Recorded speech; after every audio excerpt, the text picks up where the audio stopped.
York City, 6 a.m. An out-of-control satellite radio show is being broadcasted to millions of Americans. At the controls, Greg Hughes, a father. I am amazed it lasted this long. Anthony Cumia, an alcoholic. Holy mother of God. And Jim Norton, a comedian. There's no positives out of this thing, except for everybody's blood. The three men make up the Opie and Anthony Show, a popular radio program known for its cringe style of entertainment and having very few limits. Oh, my God. Okay, no, this is getting really intense now. It starts funny and then gets very uncomfortable. In the past, they have been accused of multiple FCC violations and have even gotten their show suspended from satellite radio. You couldn't have picked a fucking more self-destructive show. Yeah, crazier the better, yeah. What are you, 19? I'm 19. Delicious. You made Springer uncomfortable. Do you know how hard that is to do? Thank God this show's on radio. Everything you are about to hear is real. Real people, real excitement. Hey, let's go fuck have a good time. What the fuck? Get ready to experience the thrill of a lifetime. This is the Opie and Anthony Show. Funny. Jesus. Morning, welcome to the Opie and Anthony Show. Oh, let me Funny. Gotta adjust these new They're brand new, cans. Right? Wow.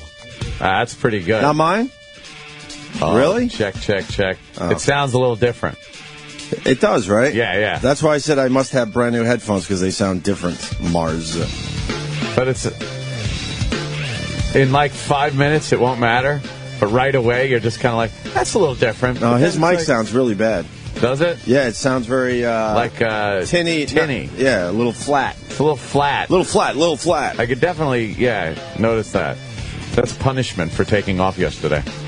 Flatten my mic out. Don't do that again. Never do that again. Well, radio guys are really, really anal retentive. Oh, yeah. As far as what it sounds like in the headphones. And if it's slightly off, it drives you nuts. You're like, what happened? And the more... Something changed. Wait, listen. Your mic is horrible. Distortion. Horrible. Distortion. What happened here that? yesterday? Hey, distortion. Distortion and very, very flat. I can't get anything out of it. Watch when I yell. What the hell is Obama? See, it's doing something. Oh, a little what is gain. That? He did a little gain. A little gain on me? A dig gain. Hey, hi. What's a dig gain? What is dig gain? Digital? Oh, dig gain. Keep going. I dig that gain. Yeah. How's that? Yeah, that's wow. Oh God, listen, now it's all. Hey, everybody! It's too early for that shit. I could give you this. Go ahead. All right, let's try this one. Oh, this is perfect. I like this. This is how it should be, this right is here. A good one. Right here. Hey, I'm this is stuck exactly, in the well. I'm stuck in the well. This is exactly how it should be, right here. I'll just be like, hey, I go home with a sore throat every night. All right, this is what I'm going to do from now on. All right. You need to be right around. All right, start talking like... Start talking about Obama or something and taxes. All right, well... no, start with something like, start with eating pussy or something. Oh, my God. Did you read the story about the pussy eating can give you oral cancer? I sure did, Anthony. Oh, my God. And if you notice, the prime victim in all this are white men. Of course. Which just... I mean, if there's ever been a stereotype where by the way, you're blowing my bit because now we're just doing regular radio. Yeah, I know. I wanted you to do like Obama tax shit. So I could, right. Like just seg into taxes somehow. All right. You know something? April tax time's coming up. I hope everybody's got their checkbooks out because a lot of people, they're, you know what they're doing now? They are... paying taxes when they used to get a refund. And now it's out of hand. Back to pussy. And I notice black men aren't on that list. On what list? Because they don't eat the coochie. the eating pussy cancer mouth list. All right, we got your mic's perfect. You need a lot more gain for something, for some reason. I don't know. The mic must be fucked up. It's probably a switch on the mic. Oh, no. These are like mics I used to use. It's like a Mr. Microphone. Yeah, Why aren't they radio mic? These can't be expensive, are they? Yeah. These are expensive mics? $600. Huh? $600. That's not expensive for a radio mic. That's not expensive. $600? These should be $1,200 microphones. We laugh at $600, Mars. Okay. What about the big ones? Did you ever watch? There's a fucking... Oh, there's a show. Hold on. That has, like, really good mics? Oh, that's right. Live from the Compound. You ever see it? They're quality fucking microphones. Are they? Can't we have them here at work? Are they more than $600? Yeah, they're the radio microphones that you see in every radio station because they work. Is it safe to say that your studio is more expensive than this studio? Yes! Jesus. Oh, my God. Oh, it's fantastic. I have more computers. Oh, my God. Great microphones. Well, you... That's a microphone. Yeah, oral sex linked to increasing cancer rates. And it's happening with white men. This is hilarious. White men. Patrice O'Neal's going to be in here again today. Yeah. By the way, his special was amazing. And the feedback on it was unbelievable, and hopefully it leads to better things for Patrice. But... yeah, we'll talk to him about it. The black guys, in general, don't eat the pussy. It's kind of been the stereotype over the years. People have known that black guys do not enjoy eating pussy, and it is a white guy kind of thing to do. I don't know. Are Asians into it? That's a really good question. I don't know. We know the black guys supposedly don't. White guys definitely do. Hispanic? White guys. I don't know if Hispanic does it. I think Spanish guys are all about the car wash. Just everything. Oh, everything down there? Just everything. The big Latina booty? Yeah, they're just all over. We got Mars in here. We could ask him. Oh, let's ask Mars. Mars is Hispanic. Sorry, he's done for the day. Here he comes. Oh, here he comes. Here he comes. He did his 15 minutes. Running in. Mars, did you hear the story? The white guys get mouth cancer from eating pussy. They say that human papillomavirus gives you the mouth cancer if you like eating the pussy and you eat a lot of pussy. We know blacks aren't getting this, right? Because it's everybody knows black guys don't eat pussy; they don't like it for the majority. Hispanic men, we eat it all of it. You do, right? I knew that. The booty, the big Latina booty, including the fucking the smelly taint. You just go that time of the month. Really? Yeah, not me, but. What? All right, he says not him. What? So now we're looking for him for an example, and he says, well, yeah, they do, but not me. Wait, you're representing the Latinos out there, and you're saying they go down even when they're having their periods? Yes. Oh, my God. Wow. As long as you don't poke the hole, just lick the clit, you're straight. What's that called in Spanish? Sangria? Sangria. Is that sangria? What do they call that? Wow, really? Yes. Oh, wow, that's rough. That's a rough one. That's a rough one. I understand if you stay in the area, you'll be fine, but that's taking too many chances. There's keeping your head above a certain level rough, when that's going on. Yeah, you got to keep your head above the Red Sea. Yeah. You got to stay out of the red zone. So it's everything. We call it the car wash. You're just all everything. in. All in. All right. I mean, white guys, we venture. White guys but are also into like just shoving tongue in and stabbing it. How's that feel? And they just wind up getting these fucking mouth cancer. That's probably why, because we're just not doing it right. Yeah. Boy, you know who could eat pussy? Who? Roger Ebert.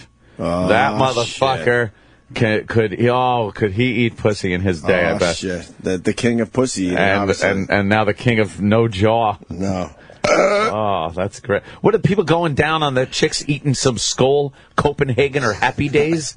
Do they put a pinch between their cheek and gum and then start licking clit? You taught me about stats a long time ago. I think this is bullshit. Come on. Really? Do you see white guys walking around with fucking mouth cancer in general? Here and there. But usually you talk to them a little bit and you find out they were chewing, mostly. A little dip, as they say. If you're dipping, that's like the easy pass to the cancer. Oh, yeah. Smoking, it could go either way, but it seems like if you were chewing back in the day, you got problems when you get a little older. Yeah.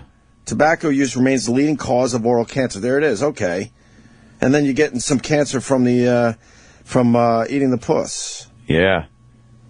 Oh. Researchers found a 225% increase in oral cancer cases in the U.S. from 1974 to 2007, mainly among white men. White men.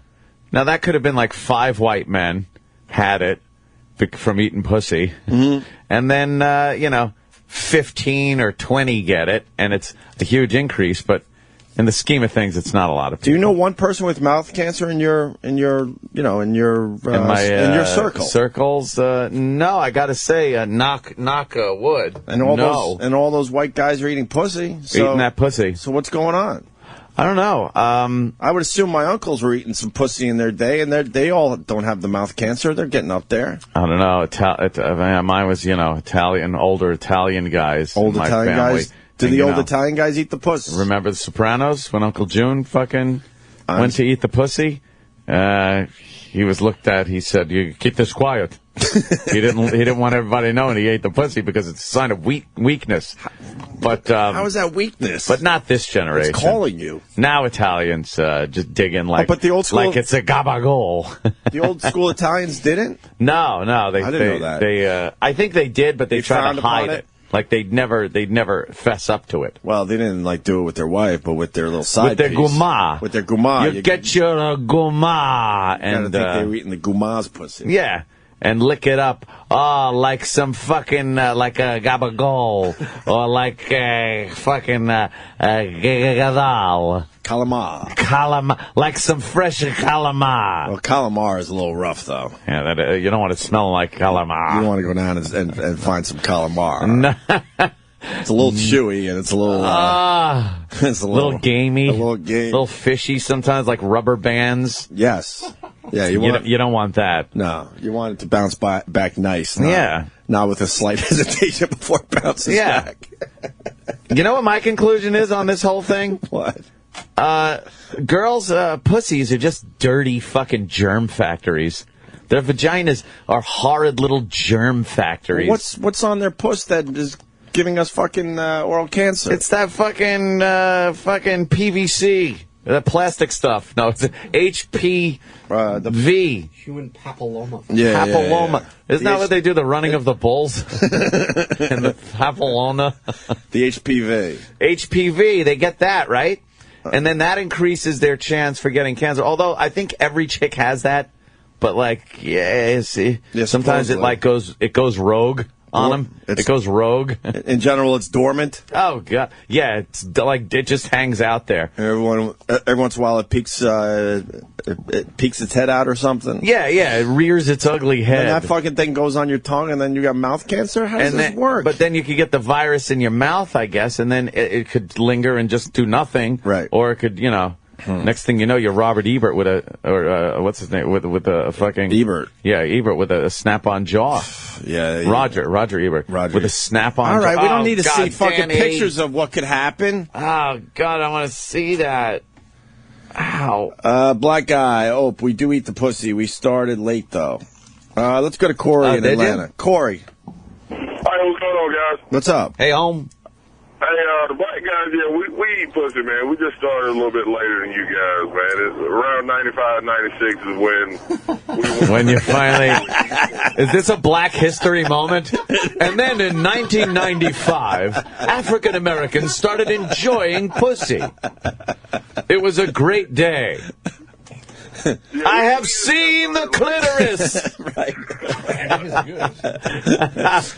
I love that. Back in 95, 96. All right, punch it out. Wait, no, don't punch out. What happened in 95 or 96 that made all the black guys go, it's time to eat the pussy? And from the words of the old Negro spiritual, pussy at last, thank God Almighty, I'm eating pussy at last. Opie, I think what happened is, you had rappers started talking about it, and you know how black people like to follow the rappers. So you guys can't do anything on your own. You got to wait for a rapper to tell you. Exactly. The fuck? But you'd be here with one of your bitches. Yeah. What rapper? Yeah. What rapper started the black guys eating the pussy? Because now I need to learn something today. Lil Wayne, motherfucker. Lil Wayne. No. It was Trick Daddy. Trick Daddy. Yeah. Trick Daddy got the black guys eating the pussy. About eating pussy. Did you know this? I didn't know this. This is great for Black History Month. And you know what? It makes complete sense. I believe this guy. Yeah. So before that, no one was eating the pussy. And what was the problem? The smell down there? No, it was like Ant said, it was like a sign of weakness. And if a guy was eating the pussy, it was like, don't tell anybody because that's fucking disgusting. Wow. Corey, have you been with white girls? Yes. Damn it. Can we be honest? Have they filed charges? Can we be honest with each other? They smell different, don't they? They do smell different. All right, thank you. Because if a white guy says that, forget it. We're in trouble. Yeah, there is a big difference. But I've come close with a couple black girls, and the smell, I'm telling you, is really, really like rough. It's just different culturally? I guess. Is it diet, you think? I don't know what it is. I want to say it's diet and genetics. And genetics? Diet and genetics, wow. Because if you get a black chick and a white chick that both eat the same thing, the pussy's going to taste different. I think it's got a lot to do with the pH. The pH? pH, you got to test it like a pool. The pH you in the water. You got to have the pool guy come in and make sure the pH is good. Sometimes you got to shock a pussy if it's turning green from algae. You got to use a litmus strip. Yeah. Give me a litmus strip. I need to know. I think this is too acidic. Did we not just find our next bit? We got to put some baking soda in there. Can we get some pussies in here and do some fucking testing? Do some testing, some fucking litmus paper. Yeah. And another little tidbit. Black women started admitting to getting on the mic around 2000, 2002 or something like that. Really? That they've been going down on guys? Right. Yeah, they've been doing it. They just didn't want to. They didn't want to be seen as a whore.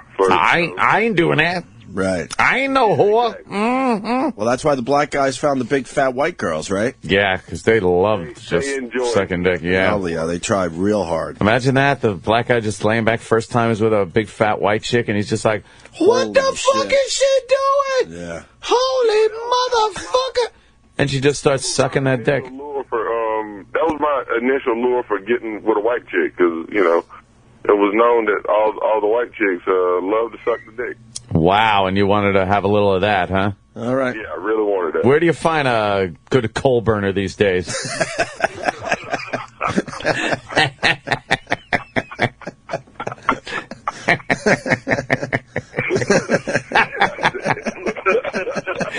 Hey, shit. All right, Corey. I remember you, man. You call every once in a while. Hey, by the way, Augusta, is that a shitty area?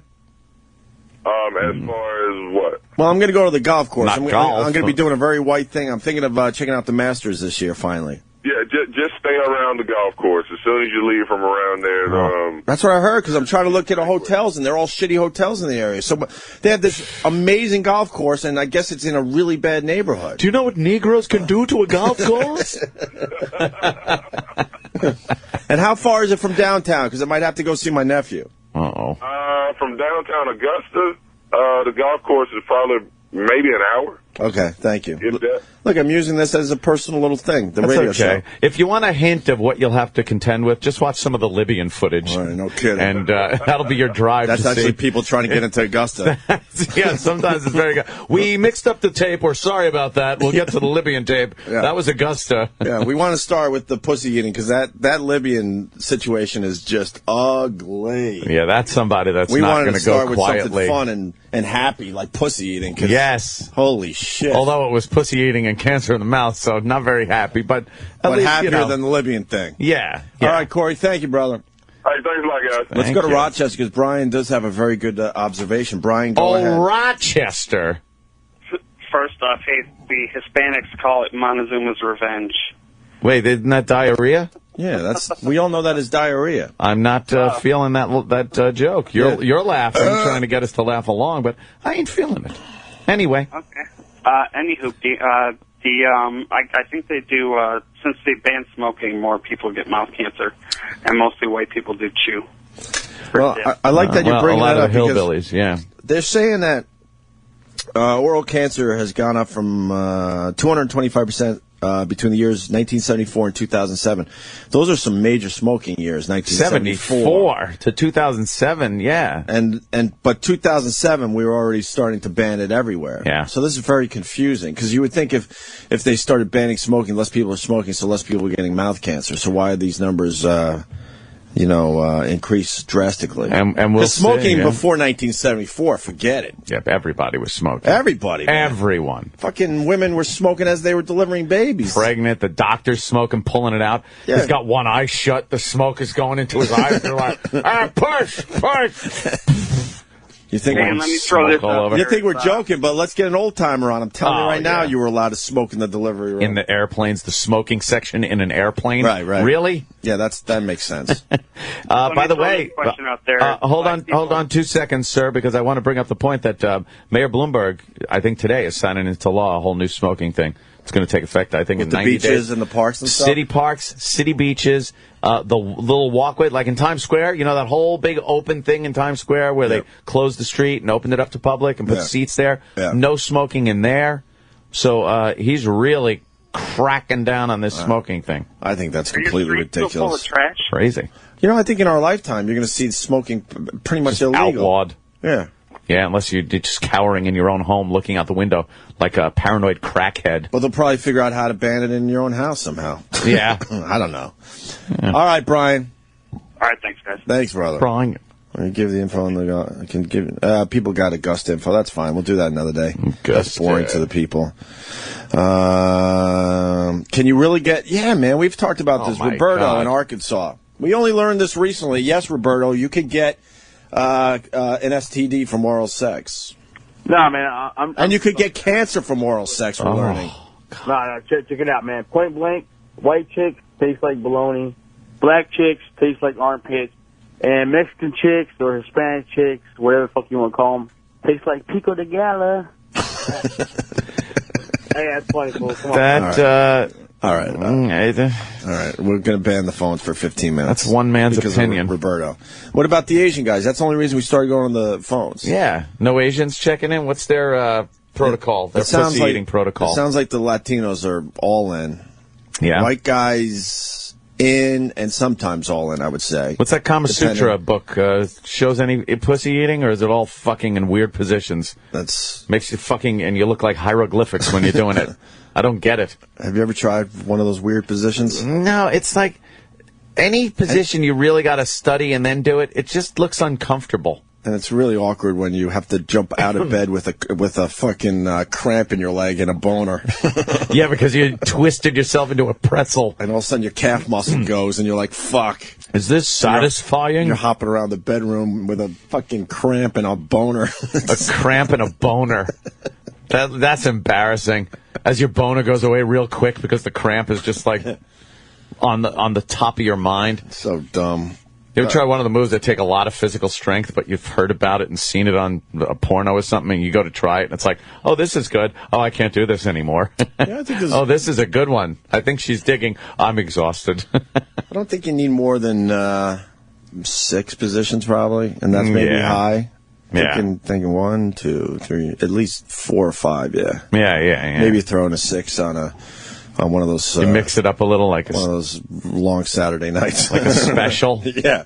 Here's the special move. I think you don't want to pull out a special move though, because I would assume that your girl would think you got it somewhere else. It's like, he never used this one before. Yeah, I guess what the fuck? You got to be careful with that shit, I guess, right? I guess I learned this one from an old German Scheiße video. All right, so enough about Asian guy. Okay, finally. Dave in New Mexico. You're not Asian if your name's Dave. Maybe it's Dave and Chow. What's your last name, Dave? Actually, Mom. My dad's Swedish. My mom's Korean. We want 100%. We could start out with half. All right, you're half. Maybe he just fucking licks labia. Right. He doesn't go in too deep. You go in all the way. All the way in. Yeah, a lot of Asians. I guess I'm the one. You're half Asian, man. So it don't fucking matter. What? It don't matter. That's half Korean. That's nothing. Yeah. We want like a Chinese restaurant waiter. Yeah. We want a hardcore Asian. I want to know what they're doing. I want an Asian that gets on the phone when you order food and you got to give him your address 5 times. Yeah, no and kidding. He still fucks it up. That's the Asians we need on the phone. You would think it would be good for business to hire one guy that speaks English. I never understood English. that. Right. Just one guy. What's up, Patrice O'Neal? Patrice! I was trying to sneak in. There he is. You can't just sneak in. He's like tiptoeing in. How does Patrice sneak in anywhere, ever? Waiting for the break, and I was just gonna. I feel like I'm looking at a star today. I was waiting for Fame to call, but Fame didn't call, huh? Waiting. I was But I said really he was going to call. Fame was going to call, but I saw him hanging out with Blake Griffin. I'm like, that piece of shit. He told Fame's me. got a call. He told me he was going to call me. He said, I said, I think we've okay. known you. I think Don't forget it. I think we've known you for about 10 years now, and I feel like I'm looking at like someone famous. I know. You had a lot of exposure last week, man. You were in the paper a lot. You were on the Jimmy Fallon. The Jimmy Fallon set was really good, by the way. Thank you. Smooth. You were very relaxed, and Fallon was digging you, and Questlove was digging you. I like Questlove is a fan too. Yeah. he's a guy that already knew me and everything. Yeah. Because when I came out, he was playing a fucking Creep. And, shit. And that means he was listening to the radio because we was talking about that fucking Creep. Yeah. song. And I was like, that's fucking amazing. He would know that, but wait, I don't even know that. You lost we talked me. about we was talking about Creep. Like we talking about here, and I talked about it on the radio. Like in San Francisco, just talking about how wonderful, like how much Creep touches white people's hearts somehow, and we talked about it and fucking. But he played it. They played it because of him at least. But that means he knew. He know. Oh yeah, you don't just pull that one out of your ass. And the best part of your Jimmy Fallon set was at the end, he starts plugging your special, like, yeah, that was 6 minutes. That was 6 minutes. It felt like the white boy was ripping you off. That was 6 minutes. Because they cut something out. I was talking about Obama. It went well. You did an Obama thing that didn't make, that didn't make the TV. They cut it down. I think they was probably like, Oh, was it a Well, no. Because it was a earlier. I had finally beat the audience into submission. Yeah, knowing that it was just going to be uncomfortable. So, stop. Because he did a good joke earlier about something, and they just went, it was about the Westminster Dog Show, and he goes, how did that come about? In 1800, somebody was writing, you know what we need now? First, we need to treat black people better, but second, so we need dog shows. So it was a good joke. It was a little edgy, for that. And the crowd was like, Did you just go, at that point, did you go, oh boy. Here we go. I'm going to have to deal with these motherfuckers. I'm just going to blast these fucking white people. Because he has he's very political, but it's not motivated. Right. He has a lot of black people, and it's not fake black, because there's a lot of black people backstage. Yeah. So he has a lot of minorities, and it's a totally different vibe than what you would see. Yeah. So what was the Obama joke they didn't go with? Well, it wasn't a joke. He just said, so what do you think about Obama? I go, he's fine.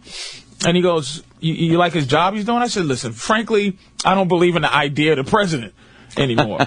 I said, but at this point, it's a tradition, like a turkey, right?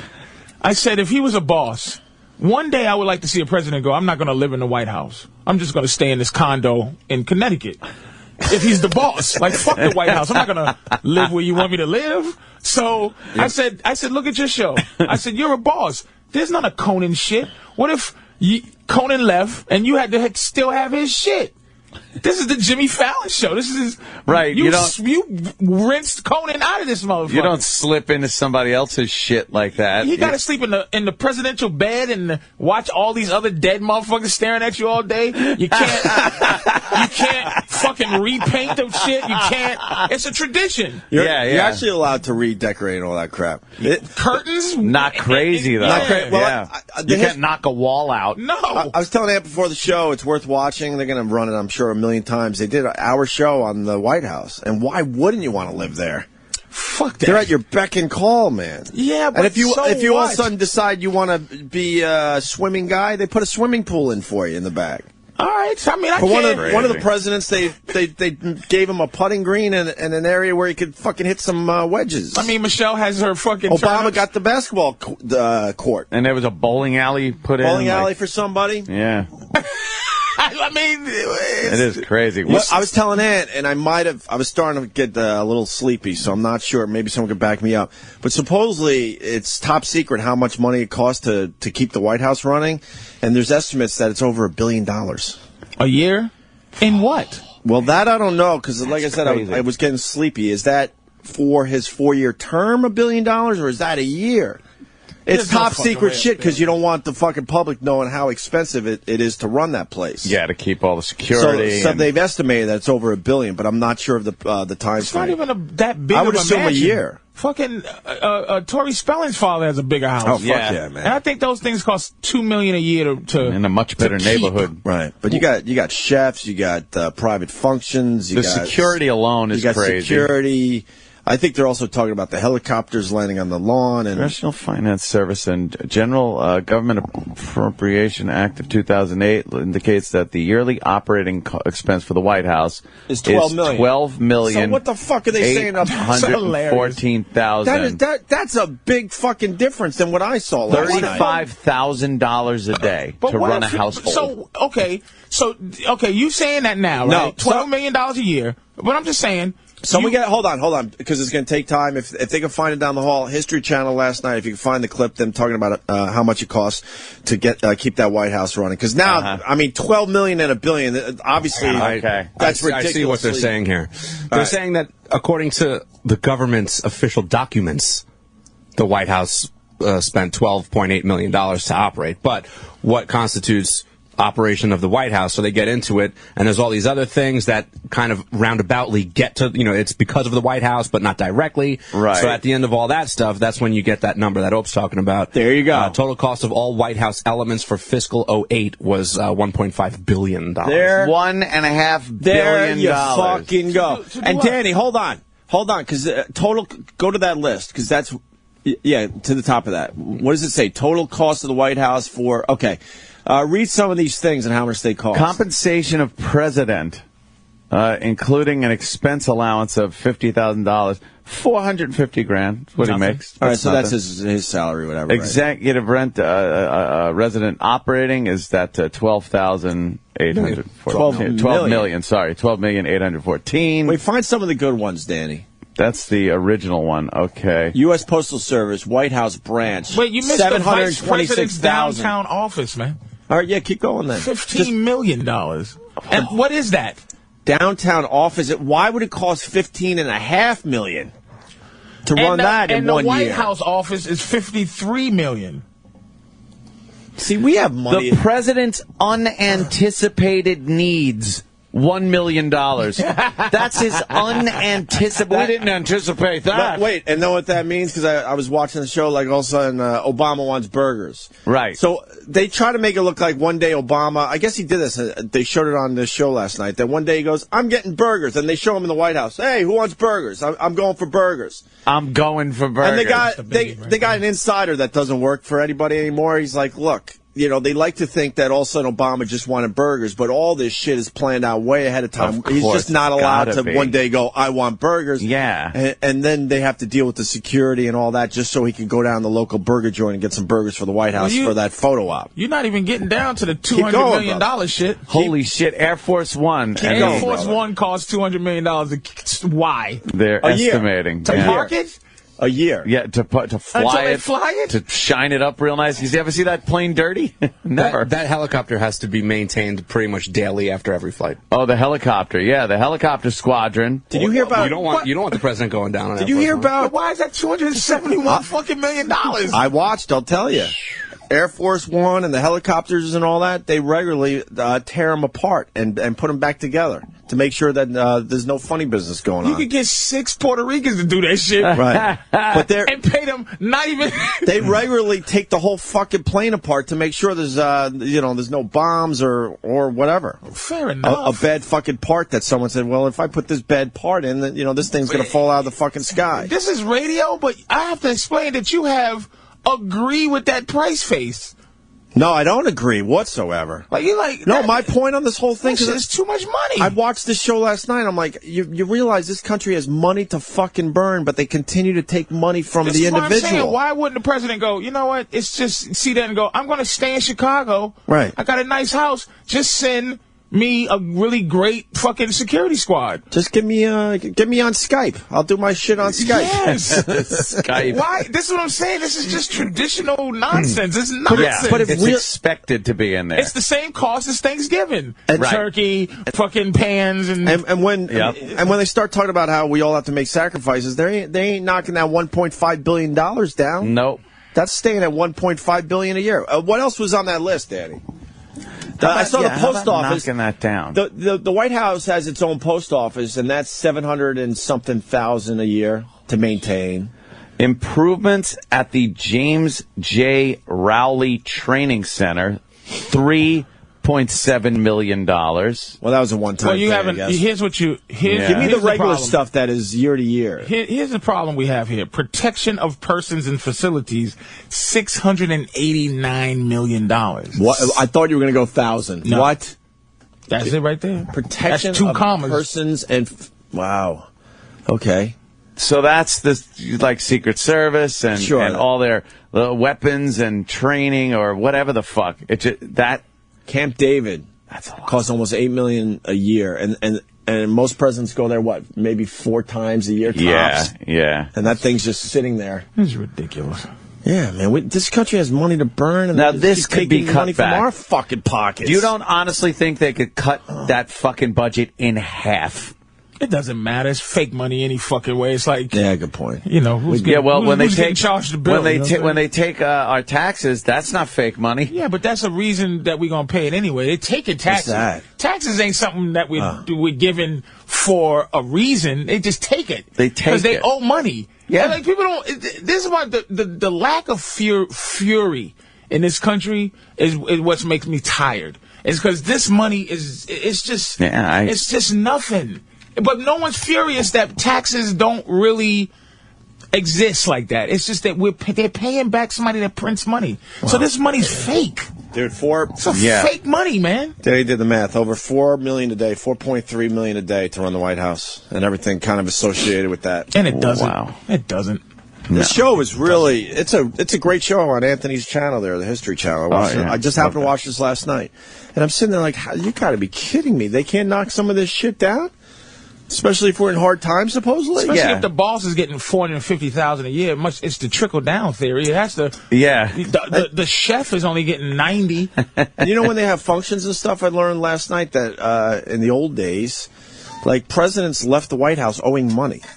Really? Yeah, and they changed that obviously.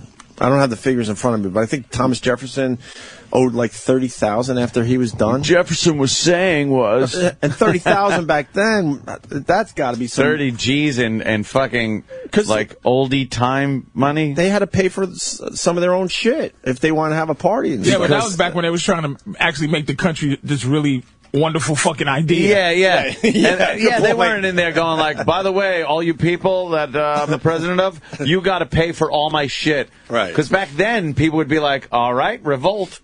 We're just going to storm this place. Different from the Queen and King as possible. And it's turned into worse than what they left. That's why they got to keep Super Bowls on, because motherfuckers around, they'll start to be like Egypt. Or fucking Libya. It's going to look like Libya. This world's on the uprise. And Bahrain. I'm not fucking jerking off to this, because you know what? In all of these people, these revolting, revolutionary people, there's a douchebag who's going to fucking just put his foot on the people's neck, too.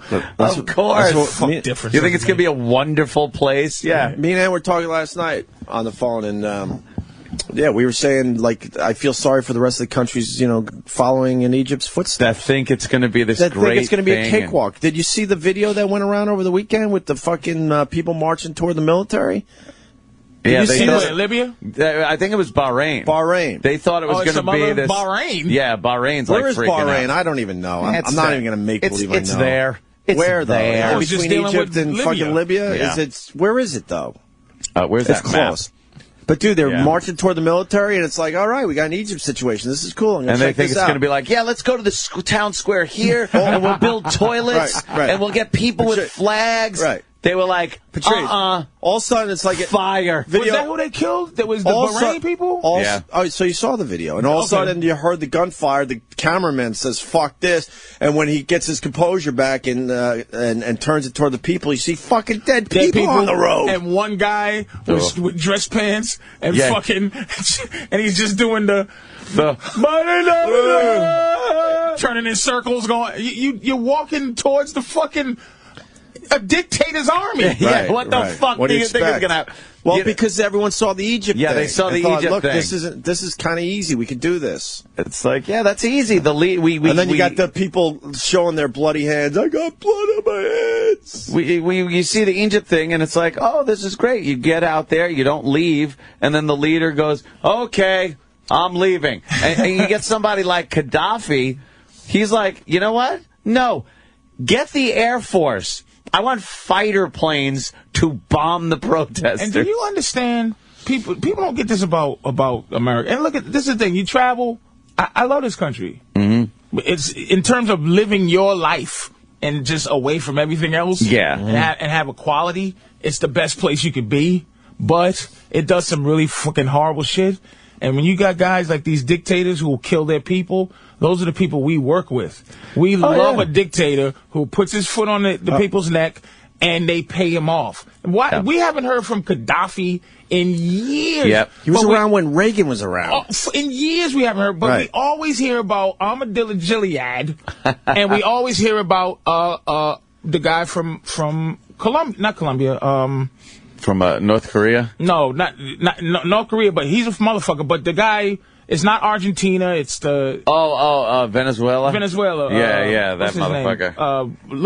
That's not Lula. Yeah, I don't Anyway, that fucker loves his people.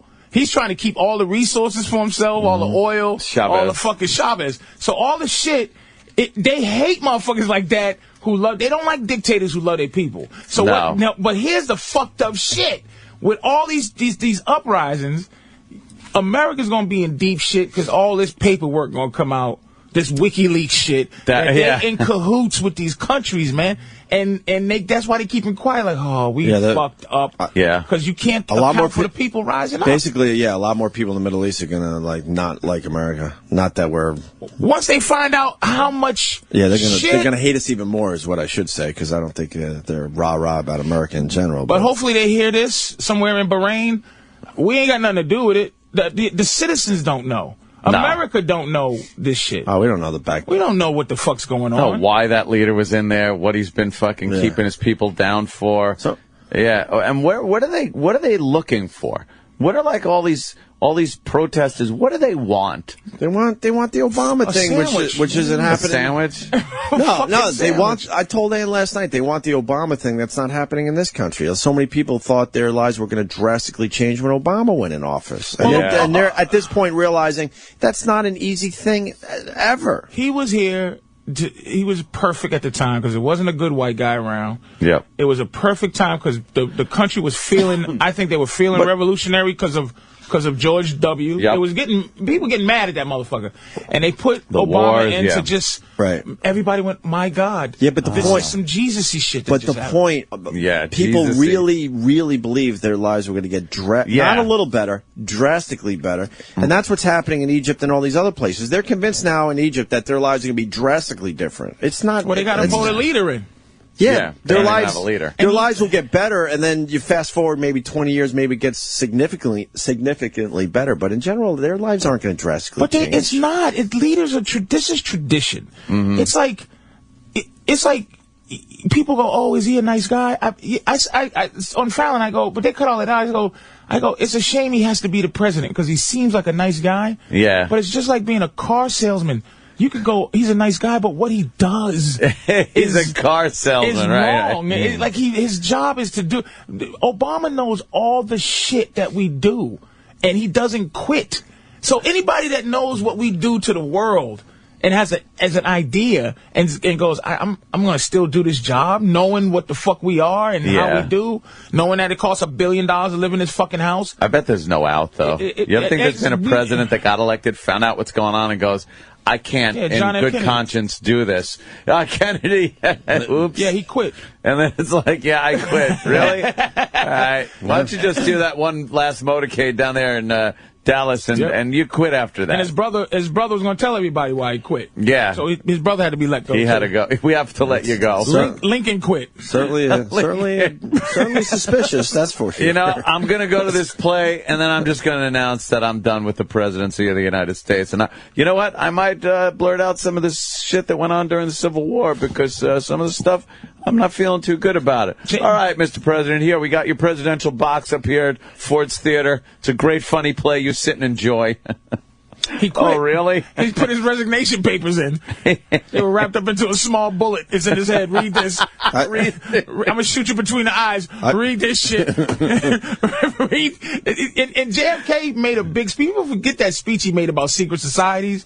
huge speech in front of people about we don't operate in secrecy. This is not what we do. And he just was JFK. But anybody who galvanizes people in a positive direction gets smoked, man.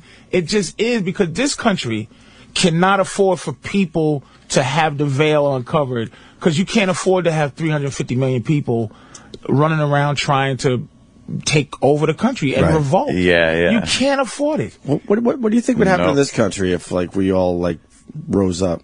I don't know. There's some shit going on in Wisconsin right now, but it's like, man. You think it would be a Libyan situation where they just start firing on us? They would have to. They would have to, right? They would have to. We think we're more civilized than that, but I think it would be ugly in this country. Yeah, they would call it something else, if it was a bunch of blacks, Puerto Ricans, Chinese, marching towards this room because they didn't like you motherfuckers. Yeah. After they got through Kenny, maybe Keith. Yeah. Then it's you, and you have your pistol. People are dropping. Yeah. People are dropping. I mean, the White House is right there. If 50 million people decided I'm going to Washington and just rush the White House, what are they going to do? They probably got some shit, man. A giant pepper spray thing that comes out the top of the... I'm thinking giant trap doors. The whole street just goes. with James Bond villain shit in it. Why else $1.5 billion a year? They got some, they got some shit. The secret shit that never popped out during 9/11. You're right, too. This is like $685 billion. What? Well, that was to hollow out the street below so we could just take it out. It'll fly just like a spaceship to the moon. Flies away. All of a sudden, the White House just becomes its own island. Spaceship. Right, it takes off. It just launches. With that dirt and roots. Yeah, everything around it just fucking... Fucking the Washington Monument is a missile. A giant boat. I don't even want to know. That Lincoln statue is a transformer. He gets up and starts killing people. It's fucking... The Lincoln Memorial gets up and just starts racking head. Are you fucking serious, man? The eternal flame turns into a flamethrower. Look like Jason and the Argonauts. Everything with just animatronic, like claymation. How great would this movie be? In Dynavision. I would see this movie. It's I don't know why they call people. Look, again, I just believe in everything. Yeah. But I still, as a quality country, this is a great pretend country. The other countries is just reality, all day long reality of, I have a guy in office that's stealing my money, but he's my leader. How did this happen? And we are kept so busy and so distracted that we don't look at it and join together to go like, wow, something really has to be changed. And I don't mean by an election and shit like that. Like revolution. And you see it in these countries. You feel it? Like revolution. But as Americans, we would never even dream of that because, my God, Lindsay Lohan is in court in a little slinky dress. And by the way, that dress, we're going to tell you what it's selling for if you stick around till 11. And we love it. That's why you do comedy.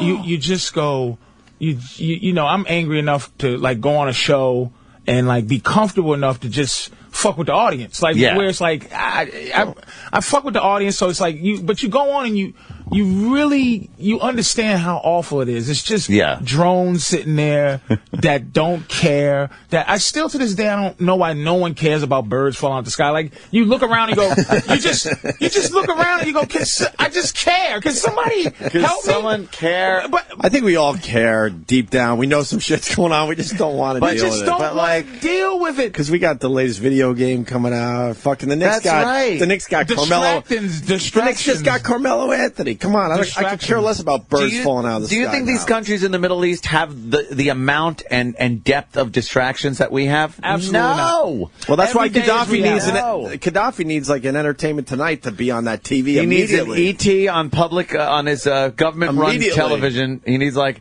Entertainment Tonight. He needs like that fucking that other gossip show.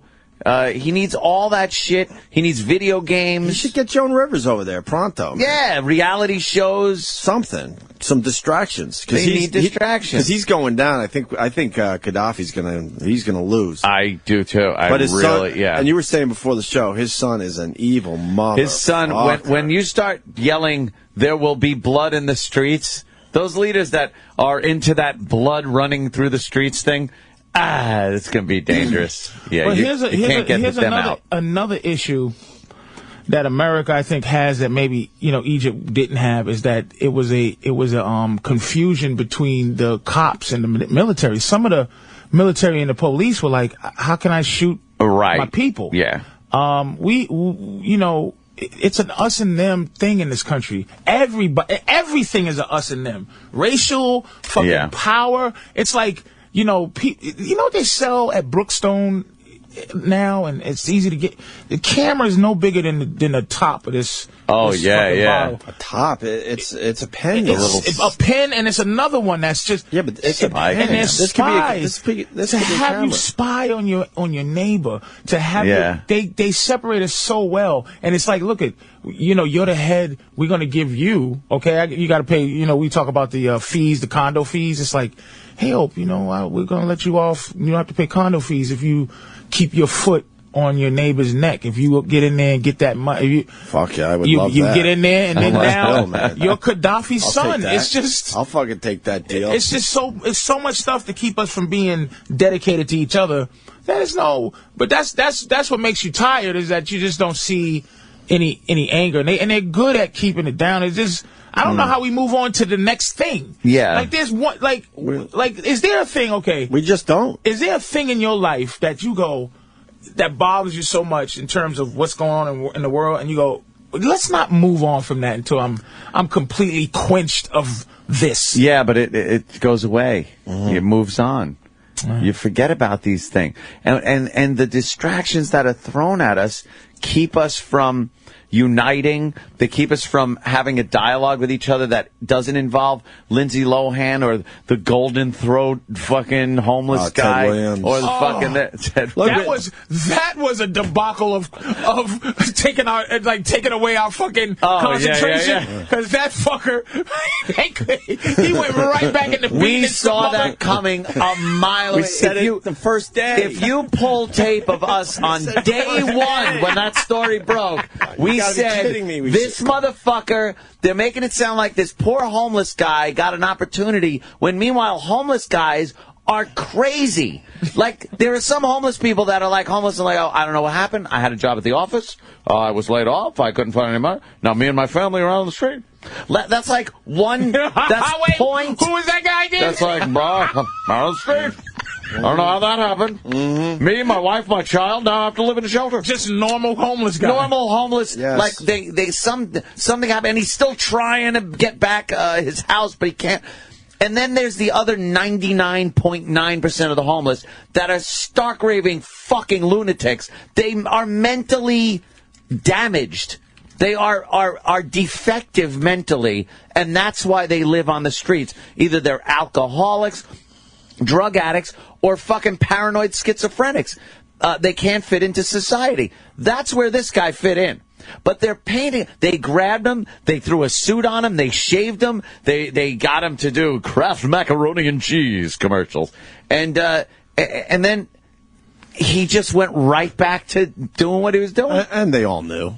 And everyone knew. Matt Lauer and the rest of them, they all knew. It was just, let's do a show. They used them for their own ratings. It didn't take any time either. Oh, that was the fastest rise and fall. The fastest rise and fall. And you knew. But now he's kind of back again. From his mother's reaction. When she said, she just hated him. She said, this is horseshit. She knew.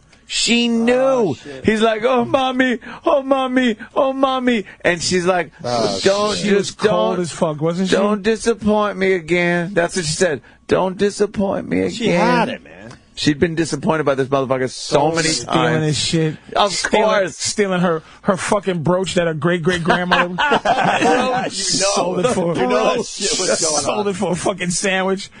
and a hit. A fucking bottle of Muscatel. She had a picture with her and Harriet Tubman that he fucking sold. Hi, Mommy.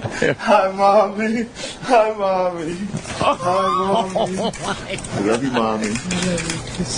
I love you. Please don't disappoint. I'm not, Mom. It's I love you too, son. First thing she goes, I love you too, son. Second, please don't disappoint me. Not like, wow, you're doing very well for yourself. It's good. He's like, I love you. Look, I love you too.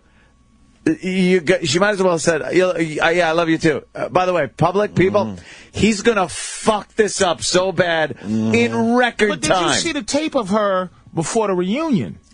Oh, no. She was trashing him. Really? She just knew. Did you see that? Oh, yeah, the pre-reunion where they found her and said, did you see what's going on? And she just was like, he is a bum. A fucking problem. A piece of shit. She's 95 years old and she just is like, this guy. Yeah. I should have killed him. like Carrie's mother. I should have killed you when you came out the womb. I should have. Let's go to the closet and pray. Oh, why did it touch me?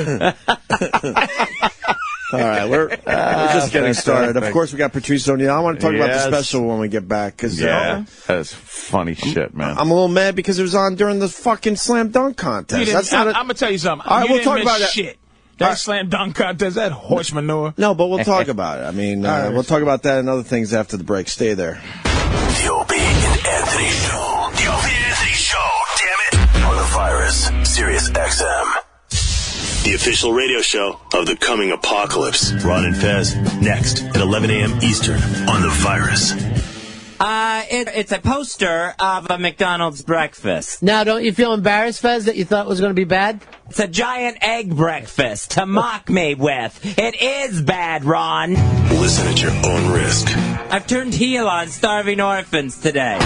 Ron and Fez, today at 11 a.m. Eastern on the Virus, Sirius XM. Here's what women do and men do. If this was a company, we start out in the mailroom. You start out as a fucking get the coffee. We have to start out by what have you accomplished thus far in your fucking life. So we have to come in your company as get the coffee, but it has to be as a CEO of what we accomplished.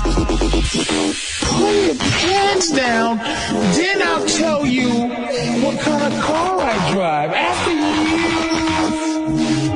pull your fucking pants down. I don't want to fucking dance. Pull your fucking pants down. I want to see it.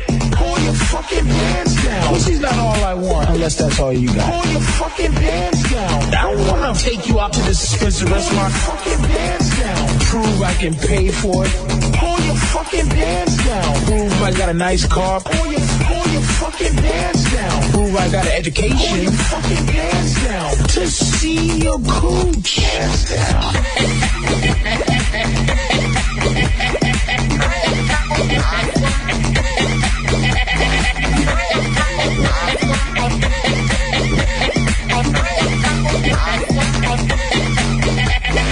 Pull your fucking pants down. Don't force me to make you a better person. Pull your fucking pants down. Uncross your eyes, you goofy hoe. Pull your fucking pants down. I want to see it. Pull your fucking pants down. Pants down. You know what I'm saying? You know what I'm saying?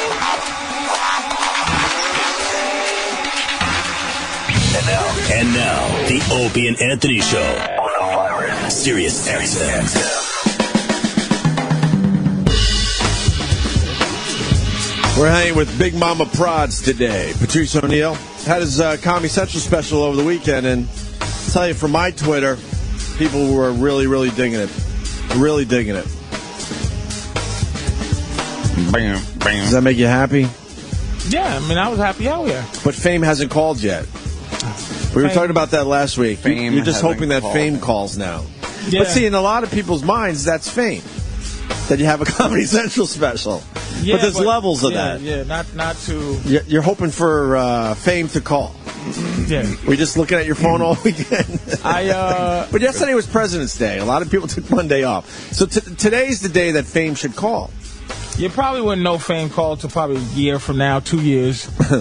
You know, if the people get it in their hands, that's all that's what Well, the DVD comes out today, is it? Or tomorrow? What's today's date? Oh, today is Tuesday, right? The DVD's out today. Then today is the day. Unedited. 45 minutes of extra shit. That's great. Some, you know. Talking about, what, an elephant in the room? Yeah. What's the name of it, right? Elephant in the room. Elephant in the room. Did you see the way it was on the fucking channel guide? It just said Patrice O'Neal, elephant. Didn't fit. Are you serious? Yeah, it just said Patrice O'Neal, elephant. Like, I didn't mind, though. Patrice. It just, because that's why I really named it Elephant in the Room, not for what it means. I really named it because I'm overweight. That's you didn't mean like no, but I did mean it because it's a double meaning. Yeah, but I did it because it's like I'm the elephant in the room twice. There it is, Patrice O'Neal, elephant. Which let me tell you something. That's horrible. Can I tell you? This is why I didn't name it. I wanted to name it 800-pound gorilla, right? For real. It would have been Patrice O'Neal gorilla. Elephant, yeah. That would have just been fucking worse. It would have been unfair to white folks to have the maturity to pass that over. But elephant in the room, they could get rid. But elephant, dude, that's what Shaka Zulu called himself. That's like king of the beast. Yeah. For real. So Patrice O'Neal, elephant, is great, but people can't, because I'm overweight. so I give them something to fucking think about. It's just something to think about here. I'm fat, call me elephant. But for real, elephant is some arrogant shit. It's an arrogant title. It tests. It's just arrogant. It tests the viewer's maturity. It does. Are they going to just call you fat, or are they going to understand what Patrice elephant O'Neal, really means? Fat fuck in the room. Right. Which is for the haters, you know what I'm saying? Right. Enjoy. You made it easy for the haters. Yeah, just made it really easy. They should be thanking you today. Yeah, I think about everybody. Haters, you're welcome. Patrice made it easy for you. I think about everybody, man. I was happy. I seen it like a million times before it was on TV, but I was watching at the same time as where I thought everybody else was watching it just to see, like... We hope Fame calls today. Yeah. We really do hope Fame calls. Fame will give a ring. Hey, NBA All-Star game was up against the special. That pissed me off, because people do tune into that stupid slam dunk contest. Comedy Central will run it, hopefully. A million times. Because they paid for it. Yeah, so they're going to want to. It's not a do-it-yourselfer. Right. I didn't go into cahoots with a management company to try to sell it on the road. I DVR'd the slam dunk contest, and I went there afterwards, and douche chills, man. Me and Patrice were talking a little bit during the break. Douche chills. Because you explained it. Every dunk has been done by the guys. There's no more. There's not much else you could do. Somebody centrifugal energy for the nigga to turn in the air anymore. Like, how many more times can you turn? Energy. It broke out 2 hoops. Yeah, the guy dunked 2 balls. He did 3. Who cares? He did 3. And nobody He dunked 3 balls what's his on name? 2 hoops.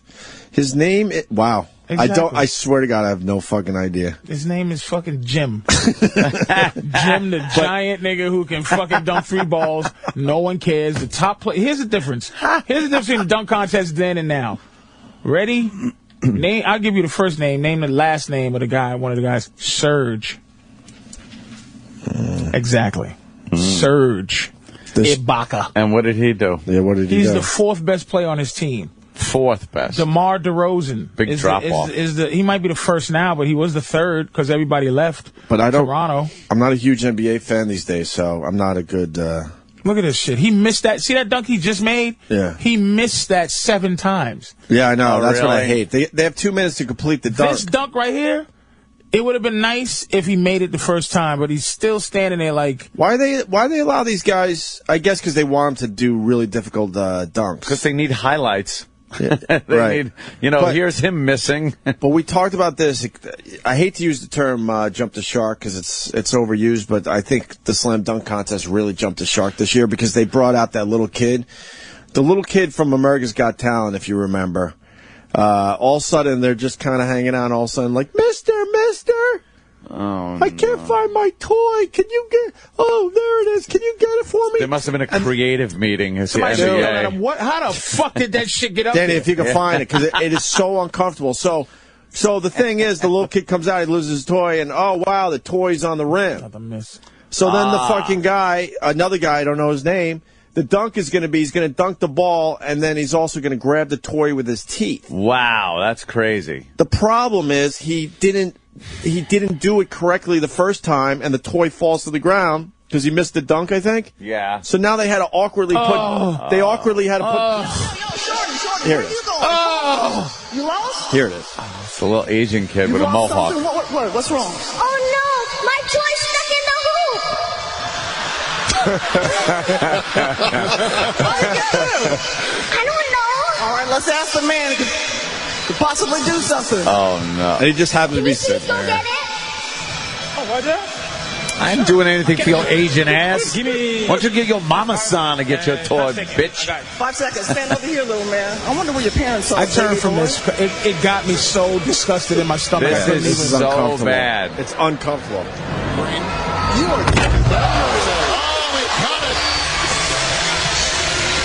They edited it. Yeah, of course. Motherfuckers. Here, take this. It's been in my mouth. No, the point is he didn't complete the dunk, so then they had to awkwardly put the toy back on the rim. Oh. Which then the whole fucking bit doesn't make sense, obviously. And there is a little, thing sticking off the rim. Right. Holding his little toy thing there. And then we had a guy jump over a car. Because I don't remember his name. Blake Griffin. Do you understand why the dunk... Can I tell you why the dunk contest sucks now?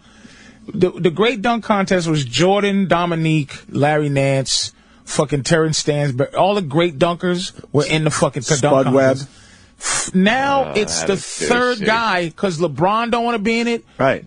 Kobe's not in it. Yeah, the main guys don't want to be in it. And if they were in it, they would be trying to beat each other. Right. Yeah. And that's why it would be great for us. Oh, my God. That is one of the sickest things I've ever seen. Is how far Jordan jumped. We had a guy. Fucking do that. We had a 7-footer this year. He actually was behind the line. Really? Yeah. And it was like whatever.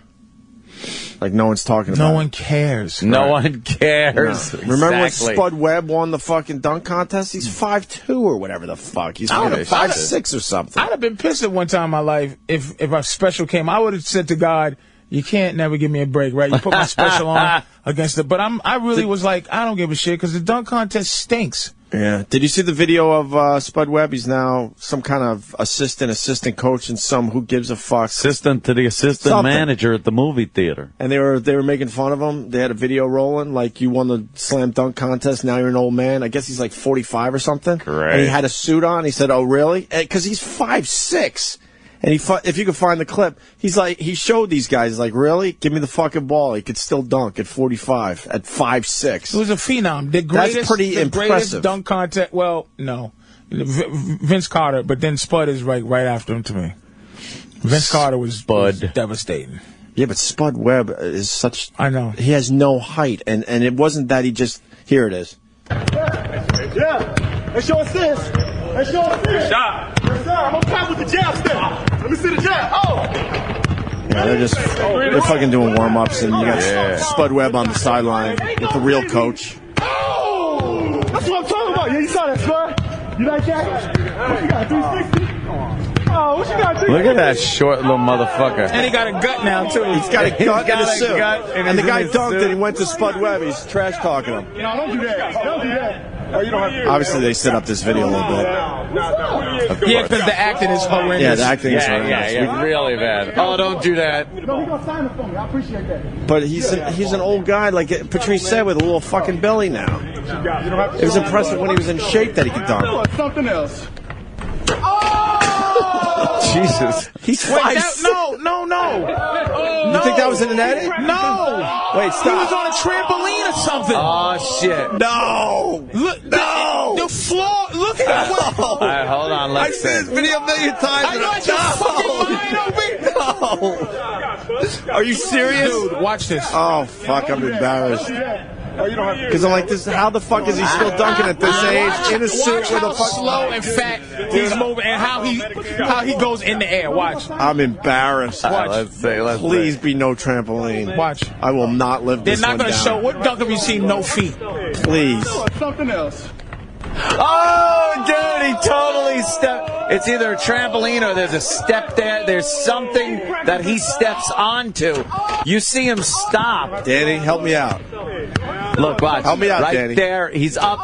He's up on something. It does look like he eyeballs something real quick. And you could see him stepping up on something. Stepped up. He didn't like, just like it's not himself. a fluid. It's not a fluid motion from the ground. Well? You can't step on air. I think I'm not well. Watch this little short fat man. He can't You're jump not no well. ball. Dude, I'm... Look. Okay. Up, 1, 2, 3. up, he went leaving like stepped He on was some- going up before he went up. Yeah. He walked up some stairs. I am so fucking embarrassed. He walked upstairs. Honestly, now that you pointed out, it's very obvious. I was like, why isn't this video everywhere? That What this is fucking the, 45-year-old man with a little belly Any and a comments? suit. Are they saying that it's fake? Clearly fake. Oh, my Fake. God. I didn't read the comments. Fake. I don't read comments on videos. Absolutely. Let's see. He obviously stepped up on something. Oh, Jesus Christ. Oh, man. You hear me, too? You got to check this video. Nope, I'm calling bullshit. Oh, man. This is clearly fake. Did you see how not jumping he did? I'm so uncomfortable. He almost broke in half moving. The only thing the acting was so bad, I'm like, okay, well, obviously they set this up, but Oh, boy. The actual practice. Oh, boy. Shit. 5'7". Wow, and that's him really fucking doing it. How does he get so high in the air? He had the best dunks that year. You know, They were amazing. it's one thing that he's 5'7" dunking like that, but then he also had the best dunks. Does he get And Nate stairs? gets no credit either because Nate's 5'8". Who? Nate Robinson. He's 5'8". 5'8", something like that. He's just as short as Spud. I knew he was under 6, but 5'8". Yeah, he's a midget. He's one of them losers. That's fucking hysterical. I'm so embarrassed. They gave him a little step. As soon as Patrice said it, it's so obvious. I don't know why I didn't pick up on that the first time. You just wanted it to be so. I wanted to believe. Yeah, You wanted to believe. You wanted to believe. I want to believe in fairy You've never tales. seen a dunk, right? You've never seen a dunk where you didn't see the feet. Yes, that's the whole part of the dunk. Show any of these dunks and you don't. I figured it was the dumb camera guy. Didn't have the shot set up right. They had all the time to. Oh, there's the feet. Look at There's the feet. Yeah, look there. Even Jordan, the famous shot of Jordan losing his mind, and Jordan wasn't in the dunk contest that year. He was hurt that year. That was the only reason? That's when he fucked his Very hurt. My feelings. Yeah, but if you don't got the main fucking stars of the league in the dunk contest, It's no good. it's no good, right? Holy Who shit. started that shit? We're like, look, I'm too good to be in the dunk contest. Nobody. It was Dr. J versus David Thompson, which was the biggie. Artist Gilmore was in it, I think, but the biggie was Dr. J versus David Thompson.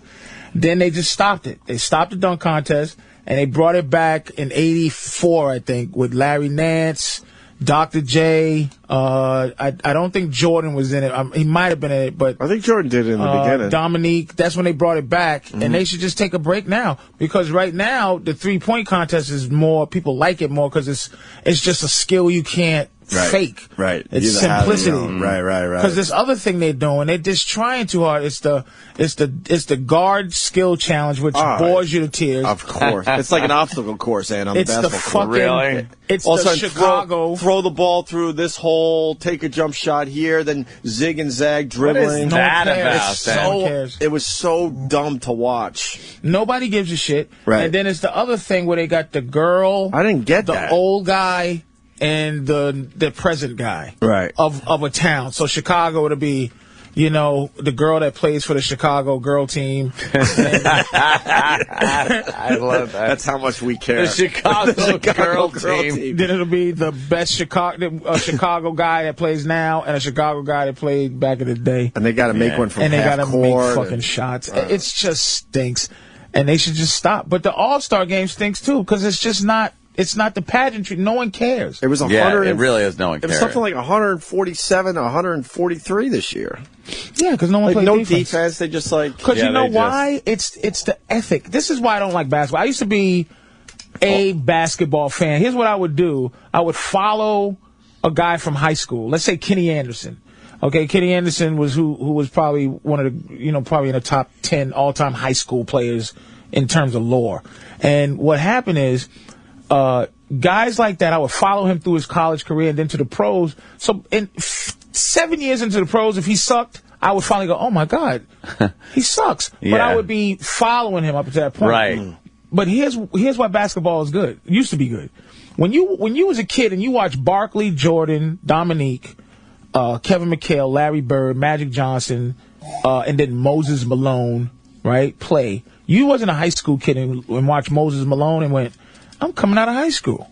I'm gonna go down low with Moses Malone. You were scared to death of Charles Barkley and Moses Malone and Larry Bird. You said, fuck it, I'm going to school. And I'm going to stay in fucking school.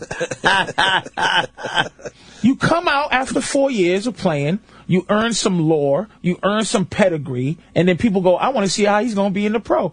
But now the ethic ain't there. It's like these guys, like the reason why the LeBron thing bothered everybody that were old school is because you go, I would have never thought I had to join forces with Magic to win shit. I would go down to my dying breath trying to win myself and be the man responsible. These guys are not the guys that used to play when you were into it. They just have a different mentality. They're buddies. They smiling. I remember the first year Jordan was in the All-Star game. You know that they fucking band together. They fucking colluded. Isaiah, Magic, they colluded to make sure Jordan looked like an asshole. Yeah. They said, fuck him. Yeah, not anymore, man. These guys all hang out together. Yeah. They're buddies, man. They're buddies, even though they're on the different teams. Carmelo, Isaiah still hates Carmelo. Carmelo blasted Isaiah. He had if you look at Isaiah's face, it's a terrible scar over his eye. Because Carmelo gave him $150 with his fucking elbow. And it's still fucked up. I think he had to have like plastic surgery to get it fixed. To this day, he doesn't like him. It was word that Isaiah had put a hit out on Carmelo. It was like all kind of that shit. The Jordan rules, you know, where the Jordan rules were fuck Jordan up. If he comes near the hoop, punch him in his face. Right. But she's right, and now they're all just buddies. Now they're just palsy-wowsies. Hey, let's get together and have a great team together. You want to do that? Yeah. And being a sort of Knicks fan, I'm psyched that Carmelo Anthony's coming here. But now we're building our super team. Knicks made out, man. Yeah, we're building our super team because you know what LeBron started. They started the super team thing. So now you're going to have a league that has 5 or 6 super teams, and the rest of them are just going to be. They might as well be the Washington Generals. But super teams now are only talent. This is why the Celtics should never be able to beat Miami on a physical level. They're 35-year-old men. But they have old school heart. They play old school. They got one young monster, which is Rondo, but they play like an old school team. And Miami doesn't. Miami plays like a new school team, but they should never lose to the Celtics ever because LeBron is a monster. He's just the best player in the league. He's unstoppable. But the fucking Knicks, man, they got rid of. If I was Denver, I'd have made sure I got their whole team, man, for Carmelo. Carmelo's a super duper star. Oh yeah, he is. And they gave away. Here's the problem. If you're a Knicks fan, I'm a Celtics fan, but I watch more Knicks. Because it's here. Yeah, that's the game that's on. So I see him all the time. Yeah. They got rid of Gallinari, who's a big bum. He's a 7-foot jump shooting bum. He's not wrong. Why do you think they got rid of him? He's not wrong. And they got rid of Chandler, Wilson Chandler, he's just a journeyman. He's a good player, man, but he's going to be a journeyman guy. He's not championship quality. The other guy, Mozgov, is another big Russian mummy. And they got rid of, who was the other name? And Felton, who I like a lot, he ain't no championship. They're tough guys, and they're comparable or competent, but they got to keep Landry Fields. That's who Denver should have said, you to throw Landry, because they got to keep Landry Fields, who's a fucking second round. Really, if it wasn't for John Wall and Blake Griffin, Landry Fields would be up for the Rookie of the Year. He's a beast. They got to keep him. Denver's dumb. Knicks fans should be Some guy wrote something about Nick. I forgot his name. One of these old guys said the Knicks didn't do anything. Phil Mushnick. Some dude. And I'm going, this trade. Fucking trade for the Knicks is tremendous. It seems like a great one. 2 superstars. And how you win a championship? Because we got Chauncey too, man. You got Chauncey. Chauncey's a good player. He's Felton. He's Felton. He's Raymond Felton, except for he's older. He gives you what Raymond Felton gave you. He's got some kind years of a left. chubby dude that just throws it to Amari, yo. Chubby dude. You have Amari and Carmelo on the same team. This is big, man. Yeah, New York should be. This is a biggie. This is big. They might not win a lot this coming up because they got to figure it all out. They have 2 superstars in the top 15 But now we players got in the league. now we got a chance in the playoffs. No, you don't. Yeah, But I said a chance. I'm not saying. Yeah, you gotta put it this way. We'll do all right. Yeah, I We'll mean, do all you right. got 2 superstars on the Knicks, man. We'll do all right. You haven't had 2 superstars on the Knicks since they won the championship back in the day. I know, but the thing is, you need 3. No, you don't. Well, they say I'll argue 3. with you about that. Here's what you need. You need 3. You need 2. You need a shooter. You need 2 super duper stars. And 1 super. Here's how you win. Either you have this. You have a super universal type of motherfucker. LeBron. A cosmic motherfucker like LeBron. Kobe. And 2 all-stars like normal good guys. And then 2 competent bums. You can win a championship. He has a way with everything. Nah, seriously. Look at the Lakers back in the 80s. It was Magic super duper, Kareem super duper. Who's a competent bum? You got to put a face. A competent bum. You got to put a face to I'll tell you, a competent bum is Kendrick Perkins. A competent bum is Derek Fisher. He's a competent bum because you have Kobe, who's a superstar, right? And you have Lamar Odom. Fisher doesn't get respect because he plays for the Lakers. And Paul Gasol, who are big time all-stars. And Fisher just does it day in and day out. And when the Lakers won with Shaq, it was 2 superstars. It was Kobe and Shaq. Mm-hmm. And then it was 3 competent bums. That's the old school way. You needed 2 guys on a team. You needed 3 guys. You needed Larry Bird. Most people would acknowledge too. Like Jordan had Pippen. Yeah, but was Pippen the same level as Jordan? No, exactly. Of course not. You're proving my theory. Yeah, but he made the All-Star game as well. But he wasn't top echelon guy. Kobe and Shaq definitely. Kobe and Shaq were echelon, and then you can't name the other 3. Bigger than on that team. Yeah, no, I couldn't. Well, Fisher was on the team. The Celtics of the '80s, Bird, super duper star. Right. Parrish and McHale. Right. All-stars. Right. Normal guys, but good. Right. And then other 2 bums. The competent Danny bums? Ainge and Dennis Johnson were the other Danny Ainge bums. is a competent bum. You're right. Competent He was a good. He was a bum who was good. Kind of need a 3-point shooter. Just you make need this shot. Yeah, you need someone that just makes that one shot. You had Steve Kerr on the Bulls. The Knicks have 2 superstars right now. Yeah, we need a 3rd. You need a 3rd. And here's just because that's what. Here's what's great about our Carmelo. What's going to happen with him is that he doesn't have to now be the guy to have heart. He's only really a scorer. He's a scoring machine. Amari is a beast. He's a fucking angry, mean motherfucker who dunks it in your face every chance he gets. He's the leader. So Carmelo could just be what he is, kind of drops 30, but it's easy. He could drop 50 if he had a mean streak, but he's so talented he could drop 30, and his kind of lazy 30 is better than most of these motherfuckers really hard fucking 50. Yeah. I mean, the Knicks are good now.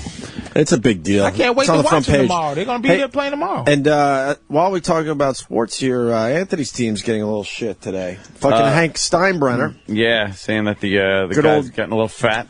Well, Hank Steinbrenner said that he basically said that Derek Jeter was more interested in building his mansion in Tampa than playing ball last year.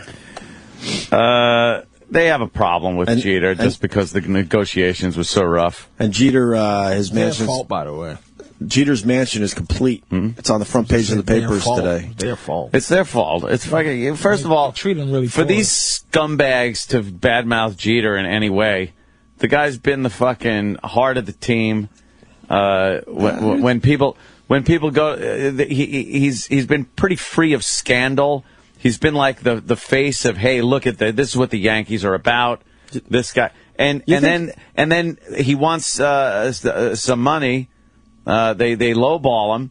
He gets in there and goes, no, this is what I want. And then they shit talk him and stuff. Yeah, it's Fuck terrible. that. I hate the new Steinbrenners. These fucking Steinbrenner kids. Gaddafi's sons. They're like Gaddafi's sons. They're like Uday and fucking. Right. They're Saddam Hussein's sons. They haven't earned their respect. They yet. haven't earned shit. In the end, George Steinbrenner got a lot of respect from his guys. Was the fucking. There was a lot of hate there as well, but he also earned some respect. George was the fucking God, you guy. nailed it. Gaddafi's sons are now the fucking Yankee guys. George was the guy. He fucking, lost his mind a little bit there, and then he dropped dead. But to think that just because the son's name's Steinbrenner, that they have that kind of rapport with the team. Mm-hmm. I mean, George was a prick to the team a lot of times, a prick to individuals and stuff like that. But he knew how to, give credit when credit was due, and pay players that he knew. Would be good for the team. Yankees didn't have to pay Jeter in the end. They did. Oh, they did because they knew they had to. It would have been really bad. You're not letting Jeter go. But hold on. Really bad. But the negotiation hurt their souls. Right. Like they had to come out like today. It's on the front page of the paper. Him shit like he's too interested. He was more interested in building his mansion than playing ball last year. Look at the guys. That was their way of going. Years. Well, fuck you. Look at what Jeter's done for years for the Yankees. They should shut the fuck up. Baseball seems like a sport though. You can have distractions and still play. Yeah, like most of the time you could take calls from contractors while you're sitting on the bench waiting for your turn at bat. Yeah. So how much wood do we need? What do I need? How's that bathroom coming along today? Yeah, I'm thinking we need an extra joist on that because I want to go with the vaulted ceiling. I'll call you next inning. I got to get in the batting circle. Hold on. I'm up. I'll be right back. Actually, hold on. Right. Hold on. I'm just gonna put the foot. Talk to Prasada. I'm gonna fucking just. I'll be right back. Yeah, we'll decide. We'll decide the title. Into anything. No. Like if I'm on the bench and they go, "Hey O'Neal, we need you to get in there and bunt." I go, "Okay, you bunt." Which side? Yeah, where you want me to lay this down? Third base line? Where am I going? I have to be in the momentum. It's just, no. I can build my house. You can build your house from the dugout. That's great. Here's the question today. I got one to start it, and it might even be the answer. Who had the easiest job in baseball history? Wow. What do you mean? And I remember a time. Like you say, the guy that maybe his whole job. Well, this is what I mean. Like, when you get some of these older hitters, all they have to do is they're pinch hitters. Yeah. They're not even DH. They're literally pinch hitters. Yeah. Where they come up every once in a while. What's the difference between a DH and a pinch hitter? Pinch hitter, you could just you're pinch hitting. You just take somebody's place. Yeah, take someone's place. Yeah. But DH, you hit 4 times. DH are on the list. That's the American League. But I mean, there's like pinch hitters. Like I guess it's more National League. I guess is what I'm talking about, where they literally will hire. I think Kirk Gibson. I think at the end of his career, he was just a pinch hitter. It's like they picked him up, here, and he sat the bench and just every once in a while came in and pinched hit for someone. That was his job. He didn't have to play in the field ever. And he didn't have to play every day either. He wasn't the DH. Just sit there on the bench and it's like, hey, we need you. All these things have happened where we now need you. That's got to be the easiest job ever. Yeah. Easy. And baseball just has no. But there was it's like a Wild West with money. It just has no. It's no control over baseball and where the money goes. There was a guy that played for the A's. If Danny can find this, great. Or if someone has the name, that'd be awesome too. His whole job was to pinch run. Oh, yeah, that's even funnier. He didn't even know how to play. Fasty McWiggins. Patrice. He just goes in for the slow pitcher. I might be wrong, but I don't think I am on this one. But I think the A's in the 70s, they actually had a guy, his whole job is to pinch run. He didn't even How much does a pinch runner He didn't even really know how to play baseball. I don't think he ever hit. His whole job is to just sit on the bench and wait for that moment where they really needed a little speed on the bases, right? Easiest job ever in baseball, right? I think baseball is the easiest job in baseball. Anything, any position. If you're building a house from the dugout, that's great. You just hope love that. If you're the third hitter, if you have time, here's what you do. Third hitter goes in. You make a call. You go, hey, look, I want to talk about these fucking plans for the pool. There it is. Herb Washington. I remember his name. Herb Now, Washington. did he ever hit? Herb Washington. Had to hit something, right? No? Washington became one of the world's most celebrated sprinters as a student athlete at blah, blah, blah. The 4-time All-American won one and ta-da-da. What does it say about his baseball career? That played in 105 Major League games without batting, pitching, or fielding. Wow. Playing exclusively as a pinch runner. There you go, Patrice. His whole job was to pinch run. Played in 105 games, and that's all he did. Never took the field and never batted. I wonder how much they paid him for that shit. That's the easiest fucking job in baseball right there. I believe that's in the 70s, so who knows. But Could you run 90 feet? If you have time to daydream, I don't know if it's a real sport. Yeah. Patrice, if you're in the outfield just daydreaming, you can't daydream when you're in an NBA basketball game. You can't daydream You can if in you're hockey. into the bench. You can. I'm talking about an actual player. Okay, fair enough. You could be in the outfield basically daydreaming. Daydreaming, yeah. You could.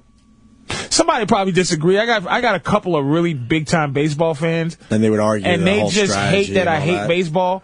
But that's how you could tell a really good sport is if someone else hates it. Yeah. You're not really interested.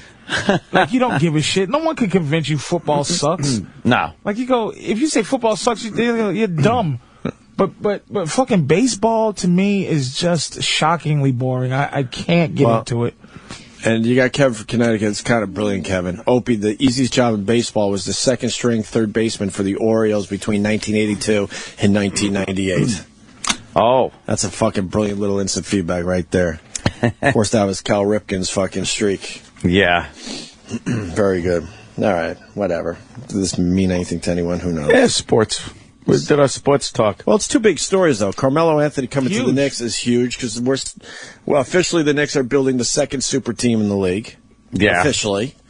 And there'll be another 3 or 4, and then the rest of the league's fucked. Because they're going to run out of fucking super players. No, because Oklahoma got super players. How many teams could build a super team? Well, you got Miami Heat right now is the only one technically, even though the Lakers are a super team, and now you got the Knicks starting to build one. Celtics, you think? So that's 4. Well, Denver's shitty now. Cleveland is shitty. Minnesota has a guy. Just a guy. Philadelphia's irrelevant. Fucking. That's what I'm saying. Orlando's a pretty decent team. Who's going to build a super team in the offseason? Knicks. Well, the Knicks, obviously. They'll find that third. Knicks are going to be... And it has to be a competent bum? No, it's going to be... Might be Dwight Howard at some point. Really? Yeah, he's going to get... Something big's going to happen. The freak of nature. Yeah, something big's going to happen. Those awkward, over-the-top shoulders They're of his. just palsy-wowsies, though. It just sucks. It sucks. That's a great point today. It stinks. Buddy Wuddies. And then you got the Derek Jeter mansion was built, so that's another huge story. Yeah, that's like people talking about. That's such bullshit, though. Like, the guy's done nothing but great things for the Yankees, But that's why. How can you get mad though when these guys do for themselves? You know, yeah. And say you forget that the owners are the worst pieces of shit. There's a guy that plays for the Indianapolis Colts. Okay, his name is Bob Sanders. They let him go, right? Bob Sanders may be one of the toughest dudes you've ever seen play football. Just smash. You can't score when Bob Sanders is on the field. Yeah. He hits you hard. He hits you. He smacks you around. He intercepts the ball. He's devastating. But he gets hurt. All the time. Hurt. Yeah. But they just dump him off. It's like it's business, man. There's no loyalty. Like, Bob, you gave your body for us, man. So anything you do, we're going to pay you for just being out there for a minute. Yeah. So they get mad when these fucking guys go do things for themselves. They say he's prone to injuries, so they say, we can't deal with this guy. So I'm going to leave this basketball team because I'm prone to not winning championships. I'm out of here. Right. You know, fuck that. Fuck it. You know, how can you get mad? It is true. As an owner, as a fucking owner. An owner who gets mad, it's basically, it is a slave mentality. It's like, I own you. And so when LeBron leaves, he gets so fucking pissed off. But if LeBron busted his ankle and couldn't play, he'd dump him right off without health insurance. Oh, there's the John Travolta without his wig on pictures. Without the hairpiece. Oh, look at that face. He's got worse than Phil Collins. Yeah, Even Phil Collins has saying more. Fuck it, huh? I guess so. Did he say fuck it, or is he? And people can't move on with their lives. They're saying that Ripken played shortstop most of that time there. Oh, yeah? So Kevin's line's still brilliant, but Kevin said third baseman. But people losing their minds because Ripken played short. So there you go. Damn, there's your correction. Travolta. Why does it say Sorry John Travolta is bald, elated? I'm sure he's elated that these pictures are up on What Would Tyler Durden Do? I got you. They were being sarcastic. He probably doesn't care. He's probably sick of trying to keep that fucking hair shit. Keeping that weave thing that he had in his He's sick head. of trying to keep his secrets, too. His fucking, oh, yeah. Yeah, he's probably... His wife's secret. His wife is tired of the secrets. That's secret. It's just enough already. Enough of your secrets. Right, enough. Kissing that fucking guy on the stairs of that airplane. Just a bald and sissy. Just tell everybody. You've had your time, motherfucker. Just enjoy it. What happened to that Pulp Fiction hair? Was that his? Or No, wig? of course not. That's just the same speculation as my good friend Brendan Fraser. Oh, right. Yeah. Yeah, Brendan Fraser. Those pictures are Bruce fucked up. Willisy thing going on. Yeah. Travolta. Like, if he just went with it, it wouldn't be that bad. But Bruce Willis, he's disturbing looking with his bald head and his oldness. He won't put a wig on in movies. Like, put a wig on. He he threw some Jackal. shit on in, I guess, Sixth Sense. He had a wig on. He's put a wig on a couple of times. But he's always had a weird hair, though. Yeah. Even in Moonlighting, you saw he's it was never like, had a... you saw it was like, oh, that shit's going. Hey, he used to have hair, though. No, that is not his hair. That's like, you could see it was going. That's not his hair. You think that's already some... Dude, Yeah, some that's shit going on? That's receding, look at and that he's fucking like... You think that's some shit going on already? Seagull feathers in the front of his fucking head. Seagull feathers. Fuck out of here. That was never his hair. And this mutt, too, fucking... Nick Cage's hair. Yeah, Nick Cage. He won't stop with his fucking head. That's funny. That really is funny. Oh, which movie was that? That's the Jackal. Oh, the Jackal. Was it? I think that's the Do Jackal. you really want him to be wearing wigs? He What's wrong has with you? to. Did you see The wig is horrendous. his cop-out head? Yeah. Just the bald, white head. Yeah. It's just not, and that But weird nose. he's totally accepted being the bald Bruce Willis. I think he hasn't. Like, no one looks and goes like, oh. No, but I think that's the point Patrice is making. Now people are starting to look like, ugh. He's old. You know who's getting over with the baldness? Jason Statham is getting over somehow being a balding man.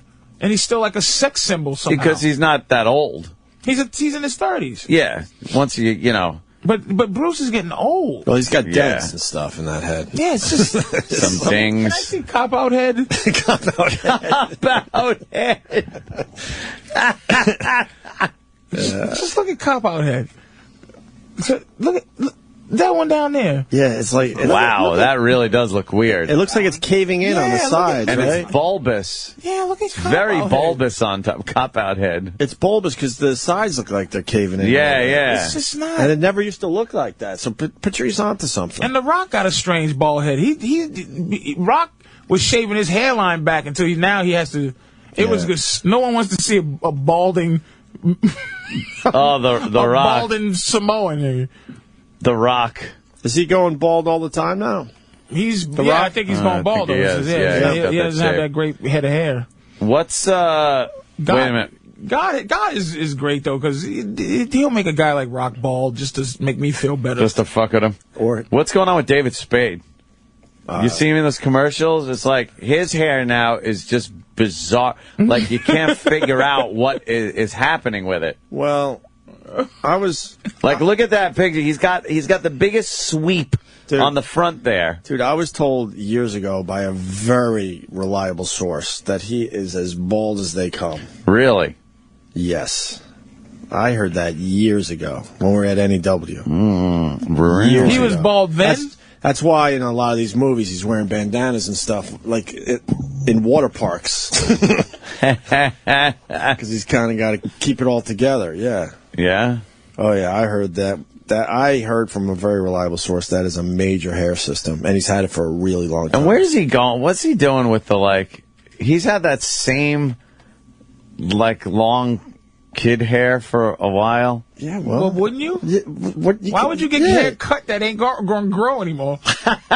Yeah, you can't cut hair that's not going to grow anymore. Exactly. It's the fake hair. If you glue mattress stuffing on the top of your head, it's not like you can go have it fucking shaped up. Do you remember old school? I had one. I think most people listening right now could relate to this. Like, you had the boss that had the 2 hair systems. Patrice, you ever have a boss with the 2 hair systems, and then he would wait for a long weekend to change it up and go with the long version? Oh, like, the long hair, like, hey, it's growing. Hey, it's my I hair need a is growing. haircut. Oh, Right. boy. And then fast forward, maybe it's summer vacation, he comes back with the short version. Yeah. And he thought no one noticed that he had 2 hair systems. But a guy in hair could still, it's like a woman. Sometimes you see those Indian ladies that are losing their hair. Oh, my God. And I think that must be just devastating. That's fucked up. Well, it looks like they're going through chemo. It's devastating. They lose it in a fucking weird way. There's the patchy ones that just fall out in patches, but then there's also, like, some women get male pattern baldness. No, that's the problem. Like, when guys lose their hair, you lose it in such a way that you could almost deal with it. But when women start losing their hair, it's like comes out in clumps. The mange. Yeah, like that. There you go. It just comes out in clumps in areas that maybe it shouldn't be falling out of. Oh, feel bad. I feel bad for women that go bald. Oh, shit. That's one of those things that hurt my heart, though, because you just know it's so bad, so bad. Oh, what can she do? They try to tease it up and spray it, and you can see right through it. It's like look cotton look candy. at this poor lady right here. Look at her, just recognizing that her hair's a mess. Just trying. And she's young and pretty. It's just sad. Oh, man. And not having hair makes you look so much older. It's just... Yeah, hair is important. I'm deciding whether I'm going to start putting Sharpie ink in my shit because it's going gray. Sharpie ink? Is that... I'll fucking break open Sharpie ink. Ah, shit. Because this gray just makes you feel old, man. Yeah, the gray... Anytime... And they haven't figured out the hair system for black guys. Yeah. There was a guy think they did, yeah. There was a guy on TV that used to wear this, like, afro helmet or something. Oh, God, that was horrible. fucking crazy. I forgot his name. I think he was a sports guy. That hair club for men or something. They had a black guy in there. Yeah, they had a black guy in there. Not too much, because it's hard to just put just pubic hair, fucking curly hair, and shove it in a follicle. I guess it's easy to deal with mop hair as opposed to fucking broom hair. Broom hair. I seen you on fucking Joey Behar. Yours is fucking... Yeah, mine actually worked. Because I wasn't, like, completely fucking bald. I noticed I was thinning. Did you make sure that your baldness, the baldness that you had was it? Yeah, it was taking years. Like, for years, I'd look and go, that's thinning out a little bit. And then, like, 10 years later, I'd be like... Yeah, that's thinning out. So you think you're done with you have still your natural hair you have? Yeah. And I pop, the Propecia just in case. What's Propecia? Yeah, it's that fucking. It's supposed to keep your hair. It's like it keeps it at the status quo. Makes your boners. Now, do you get makes your boners weird? Do you get you get haircuts? Oh yeah. But they leave the other shit alone, though, right? No, it's all the same. Now. It's all fucking regular growing fucking hair. It grows? You didn't know that? Yeah. It's your regular hair. They take it from the back here. So what made it stop growing in the first place? Just on certain areas, like in the front and in the back, it would like your hair falls out when you shed your hair, and then it would grow back like thinner and smaller and shit, and then it keeps doing that. And that's when guys go bald. So what they do is it's like sod. They transplant it. So they take it from the back where it doesn't go bald. Root. People, you ever see people like completely bald? They get the hair horseshoe, live hair. Yeah. To your but how but what happened to the follicles to where your other hair died? Oh, that just sits there. But they put new shit in the same area, and it's living. Yeah. But do you understand the question though? Like, yeah. Like when they put the living hair in the other hair? Yeah. What's the nourishment to keep that hair living? Ain't growing. Blood flow. It's the same thing. They take out blood flow in the hair. When they take out the hair, they don't take out like a thing of hair and just stick it in your head. They carve out a swath of your scalp. They scalp you. So you had to like heal. And then they close it up. This is major surgery. It took like 12 hours of laying on a fucking table with my head numb with Novocaine watching movies. And then they take a big swath out like this, and then they dissect the swath and cut all the fucking tissue, and they take hairs with just one hair, and then clumps with 2 and clumps with 3. And then the 1s are used like in the front, like hairline shit. And then the 2s and 3s are used to fill out areas. And then it just heals and becomes your fucking and then hair. When does the stuff that they... It's fucked up. When does the stuff that they cut from the back heal again and start to grow? Oh, that... No, they gotta like... What they do... Yeah. They take it close out, that area. and then they just go and stitch it closed, so it's like it never existed. And then, but that's still living. Oh, no. I see. Yeah, they don't put anything there. So that's why your eyebrows are a little higher than when I first met you. My eyebrows got higher. I know, because that's what I was asking. I'm like, wait a minute, you just closed that shit up? Surprising? I'm like, fuck! God damn, what the fuck? Yeah, I'm feeling the back of my head. I don't know how they would do that. It's like squeeze it together. But your scalp can stretch. Your skin stretches, so it just fucking It's just goes amazing down they like figured that. that shit out. They don't take a fucking 6 inches out. So you have a fucking, like a really funky scar back there, but your hair grew over it. It's pretty fucking, it's pretty like fucking hairline. The only time you see the scar doing shit like that is when these guys end up, shaving their head. I'm not bald. shaving my head. You've seen that ugly scar behind on some guys, right? I think Jamie Foxx has it. Yeah. I think Jamie Foxx had it done, and you could see the scar on the back of his head because he shaves his head. But I think Jamie Foxx was going bald? Yeah, I think so. Can you find Jamie Foxx? He does have that scar. Jamie Foxx when hair you got money, you could just something. do things for yourself, man. It's like, fuck it. Damn. Yeah, that was like, I think 12 grand or something like that. I guess that's the same thing with teeth. Fuck it. Yeah. That's well spent money right there. I gotta get that. I gotta get that done. I was looking at my mouth in the front. I've been looking into laminates. Get that toilet mouth like Voss. When I had my fucking you got the bad teeth. When I had my like that, I just horrid. never gave a fuck. I cracked it I cracked my tooth when I was like 9 and never got it fixed. It just was there, and then there was a time where I was had anxiety and I would grind my teeth at night. Oh shit! And I grinded them till I couldn't grind them no more. It just was a mess. So if Fame calls, you might have to get new teeth for Hollywood. I think when Fame calls, I think I at least have to get that. I think I have to at least do what some of them do is just get the top done, and then the bottom was like just and they pieces of just dog get the shit. top done. You ever see the undone bottom ones? You pieces of shit. I gotta keep. That's just someone that ran out of money. You see that shit all the time. Do you see the Jamie Foxx? Did you find one with the scar or something? You ever see the guys they have the 1 or 2 lines of new hair because they ran out of money. They can't get the whole thing fucking Oh, no, seated. that's the old school shit that, yeah, that might be it. No, the old school hair plugs. If you look at the Olsen twins manager, this is the worst thing that happened to people years ago. They would get hair plugs. It's different than what they're doing now. They would take like a pencil eraser sized coring tool and just take plugs out of your head that was the size of pencil erasers and then shove them in new holes that they made in the front of your head.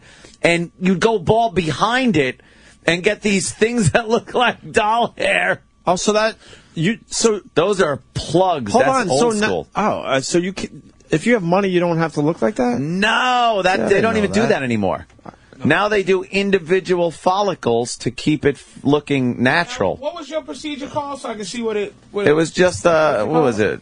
Fucking, where did I have it done? Bosley? Is the company It's even just around hair anymore? transplant. Look at how bad that looks. Oh, God. Holy shit. Oh, Jesus. Can I see hair transplant? Was that like? Yeah, like Bosley or fucking, They still around? Is this $1 billion business? Men's hair now. Yeah, they like, some people are too far gone, so it's Kenny like... Rogers had it Kenny done. Rogers had it done. Kenny Rogers had a lot of work Pat done. O'Brien. Pat O'Brien is a member. Look at TC, motherfucker. Yeah, he got that shit taken care of. He's straight. TC, motherfucker. Yeah, some guys are way too far gone, so it's like thin. It looks like when they first started going bald instead of they're totally bald. But yeah. Do you have to be rich? Yeah, I think you got it. You need some cash. You need some disposable income. I think they take payment plans. You come and repossess your fucking hair. Some guy just comes and takes his fist and rips it right out of your head. They just hire ex-wives. But if you're just like thinning, it works pretty well. If you're completely horseshoe bald, then they can't find enough hair on the back of your head. Michio Kaku got it done. Michio Kaku. Yeah, he was totally Damn, gone. that was a good one because he looked like a fucking he looked like riffraff orchestra conductor, and then he went to retired swimmer. It's a much better look.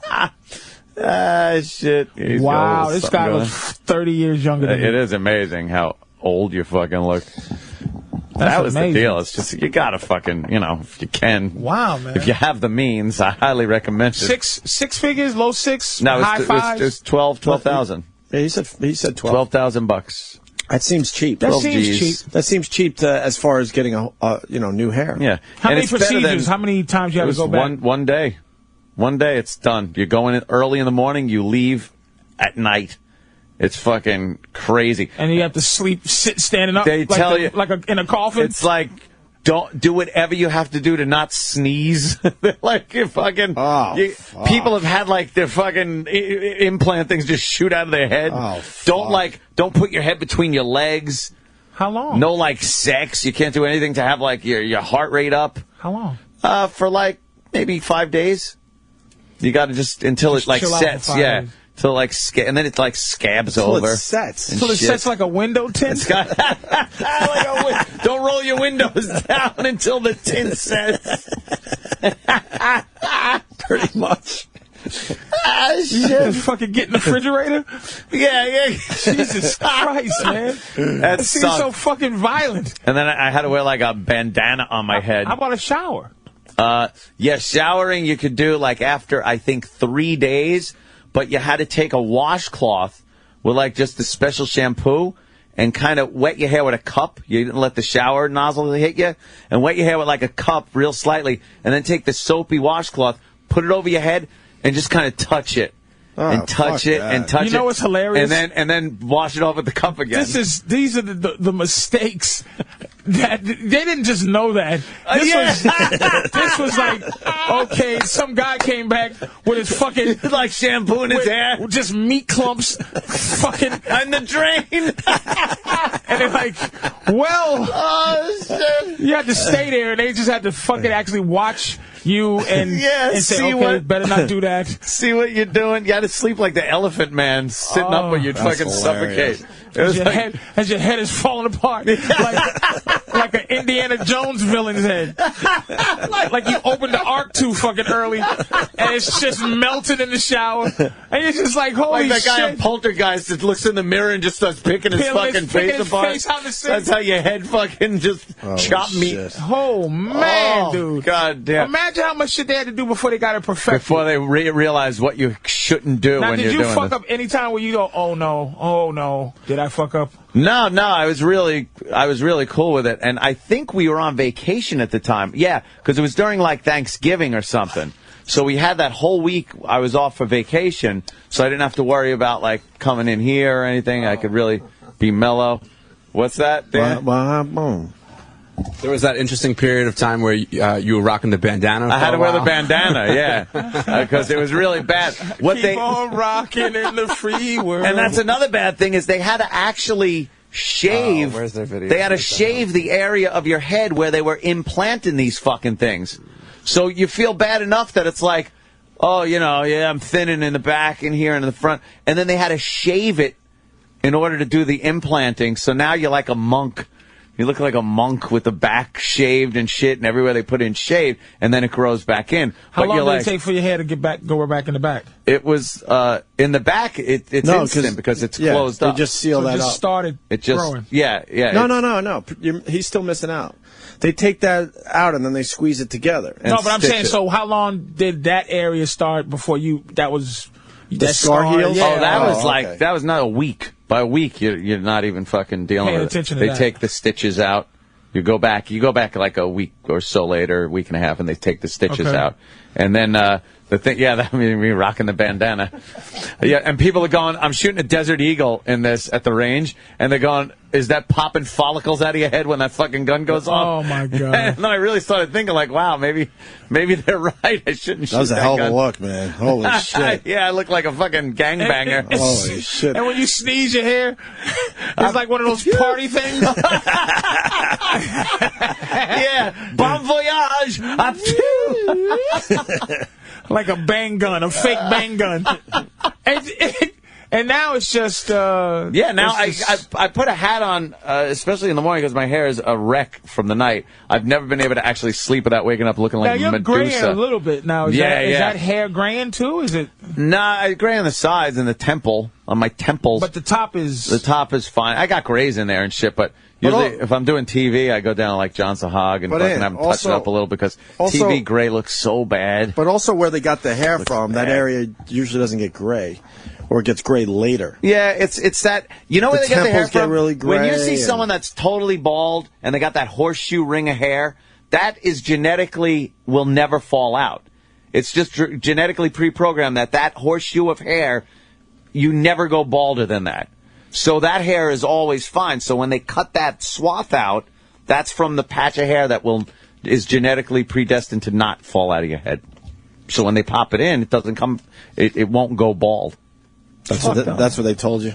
That was the line they sold me. I wrote a check, motherfucker. You know what? That's the greatest $12,000 line. And it fucking still works, so I don't I'm care. going to think of me some $12,000 lines. That fucking shit starts dropping out like goddamn... falling out. Like fucking shredded wheat. See, shredded wheat, yeah.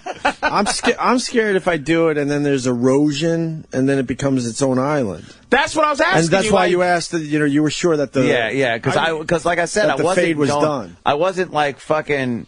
I was old enough where I realized like, all right, I wasn't gonna go totally bald, but I just didn't want to have like thinning and shit, and spots and stuff. And I didn't wind up saying, hey, can you make a head of hair that looks like it did when I was 20?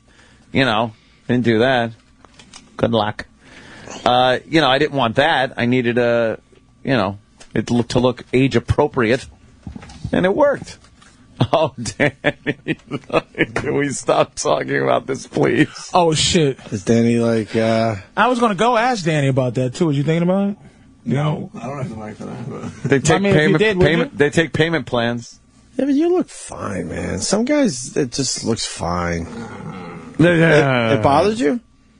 Well, no, I don't think there's anybody. I think you're right. It looks like you lost I think yours. every guy is bothered by it. It looks like you lost yours in a fight. Like his look like it was lost.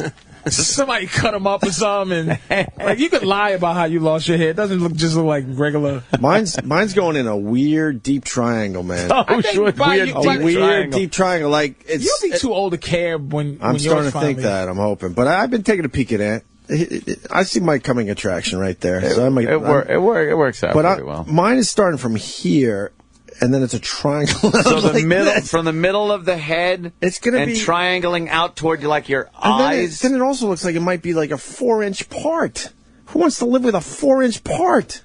Not a Phil Collins, right? No, complete 4-inch part. Oh, like down the middle. Yes.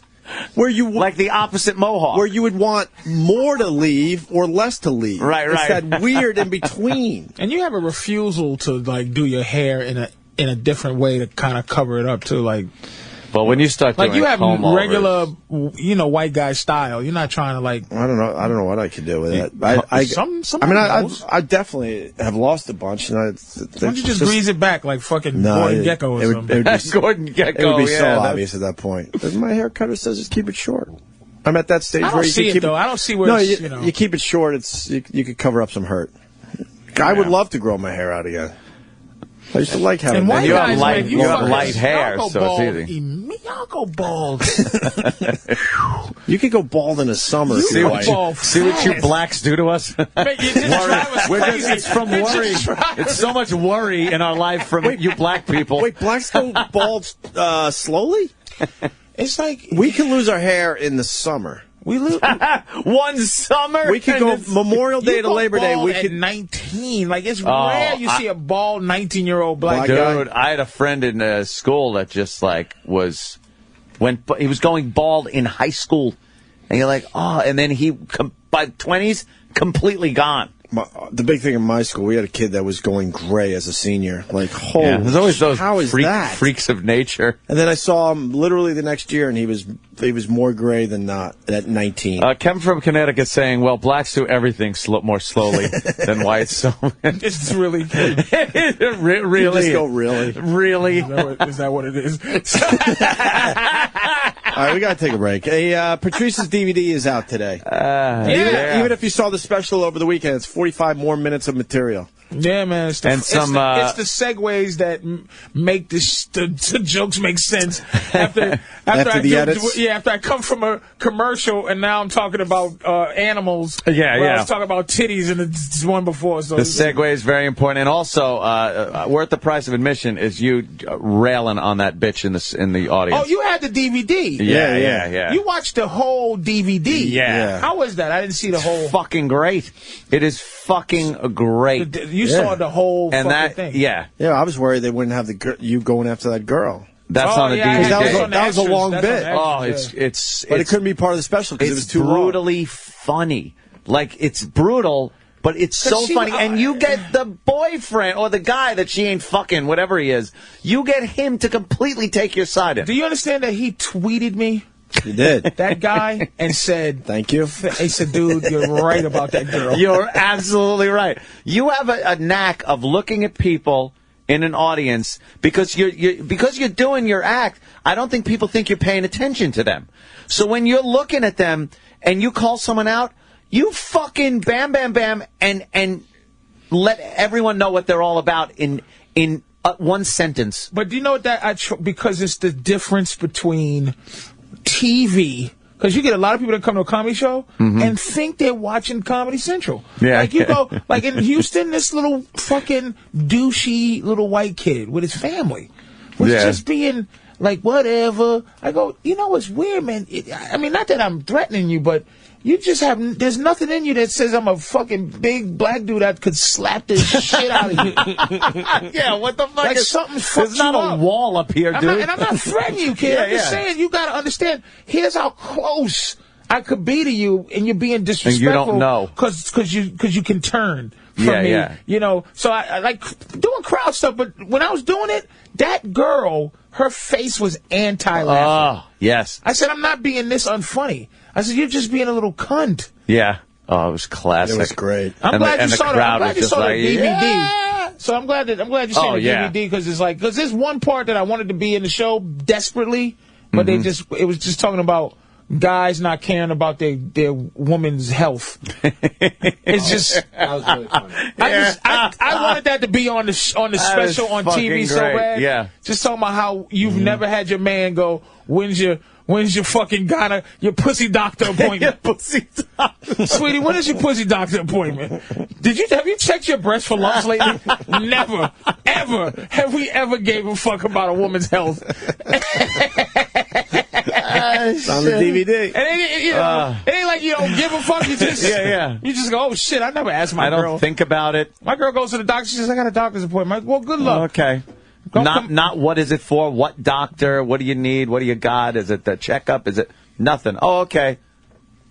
That's it. You've been taking care of yourself? If you said, yeah, I'm going to the doctor. What, sweetie? What doctor? There you go. Let's break. So, you got the DVD and all the regular places. Oh, yeah. So, Patrice's DVD is out today. Elephant in the Room. Yes. More with Patrice, and I think Kurt Metzger is stopping by today to say hi. Kurt Metzger. He's here? All right, he'll join the show next. Stay there.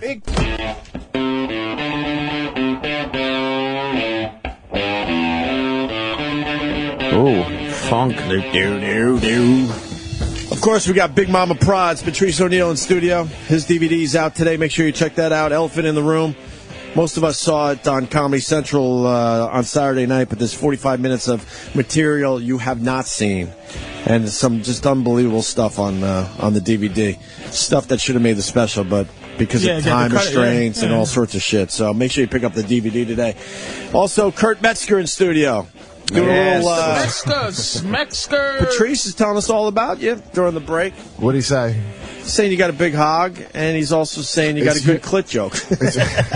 But Kurt is fucking. He's in the next echelon of the young gangsters coming up. Yeah, really? Pushing the old fellas out. I should get more work then.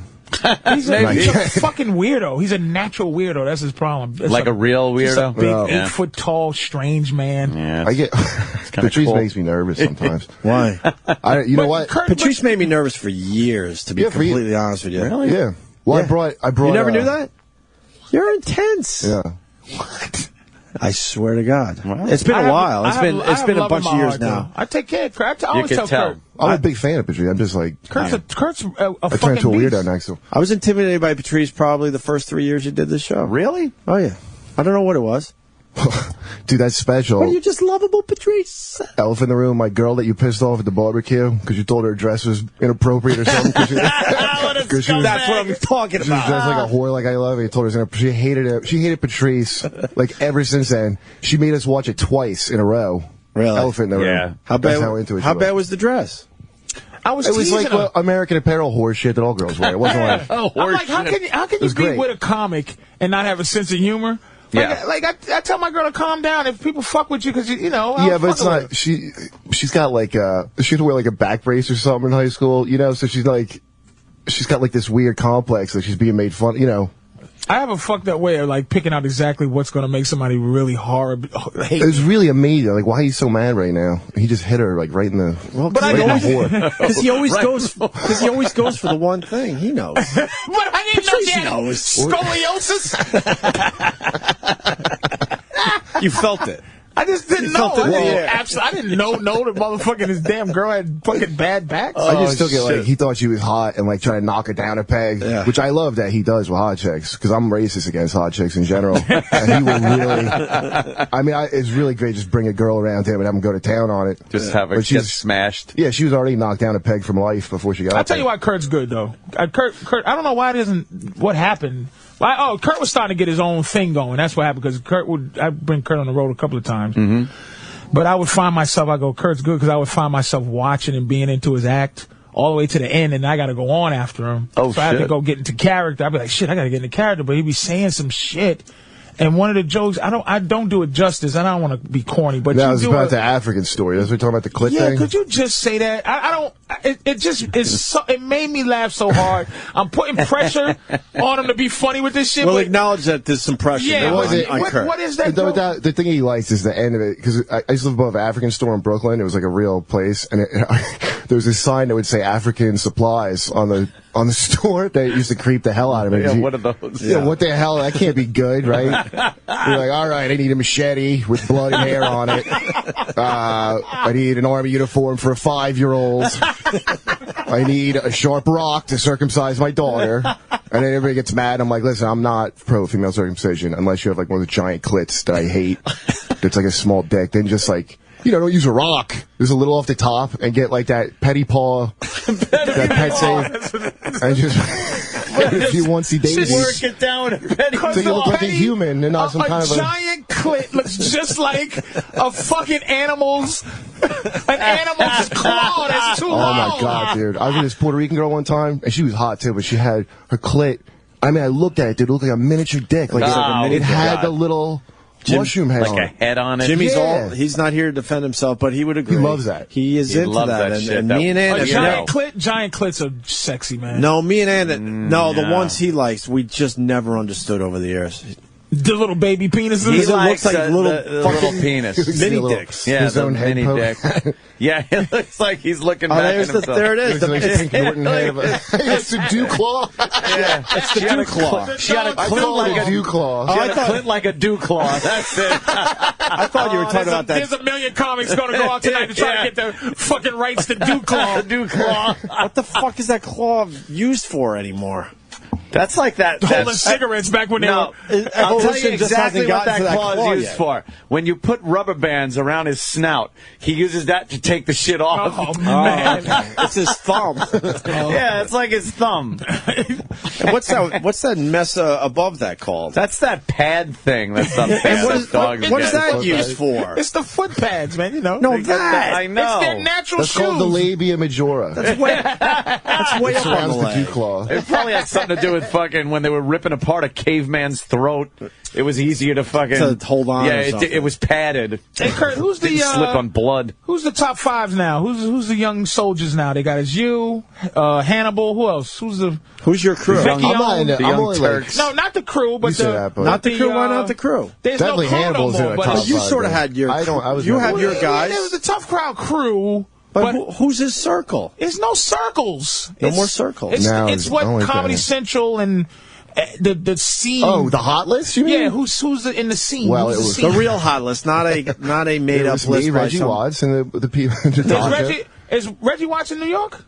I don't know. He's always, if he is, he's always doing I've a room never met down, him, go and to it's a like lot. fucking. I watched him, and I you know. I like him because he looks like a Where the Wild Things Are creature. I was like, I hear about him. Somebody's like, oh, Reggie Watts, but he's like a beatboxer and a DJ or something. Yeah, it's not it's not like stand up. It's like I hate how unfunny you can be and still be in the comedy game. Yeah. And I'm not saying Reggie Watts is unfunny. No, I'm saying I've seen it. It's just this thing where there's a comfort zone that some of these young comics have. I'm watching some of the new. I keep up with who's out there. I do. You have to.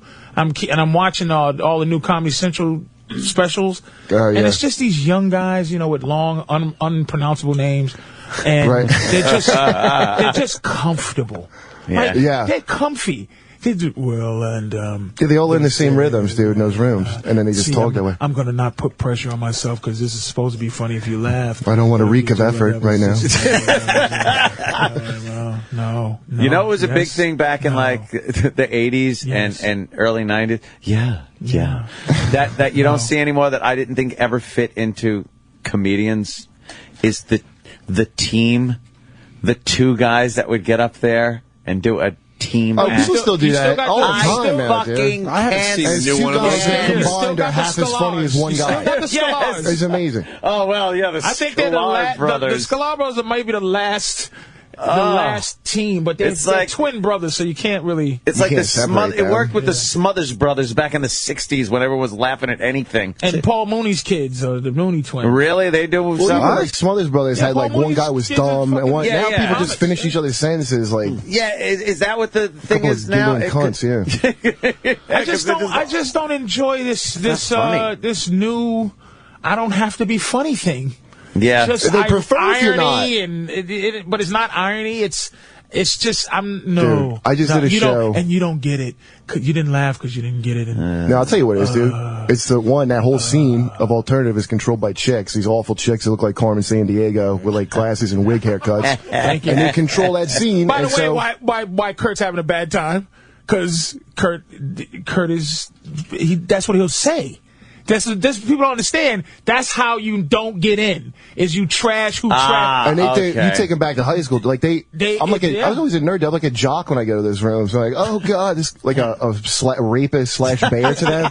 Just because I'm not doing complete bullshit. I mean complete bullshit. Because they're smart enough. Here's the thing: they're smart enough to do material that they know is interesting, but. They know it's like a woman doing edgy shit, but it's not really. They're not really edgy. You're right. They know that edgy's.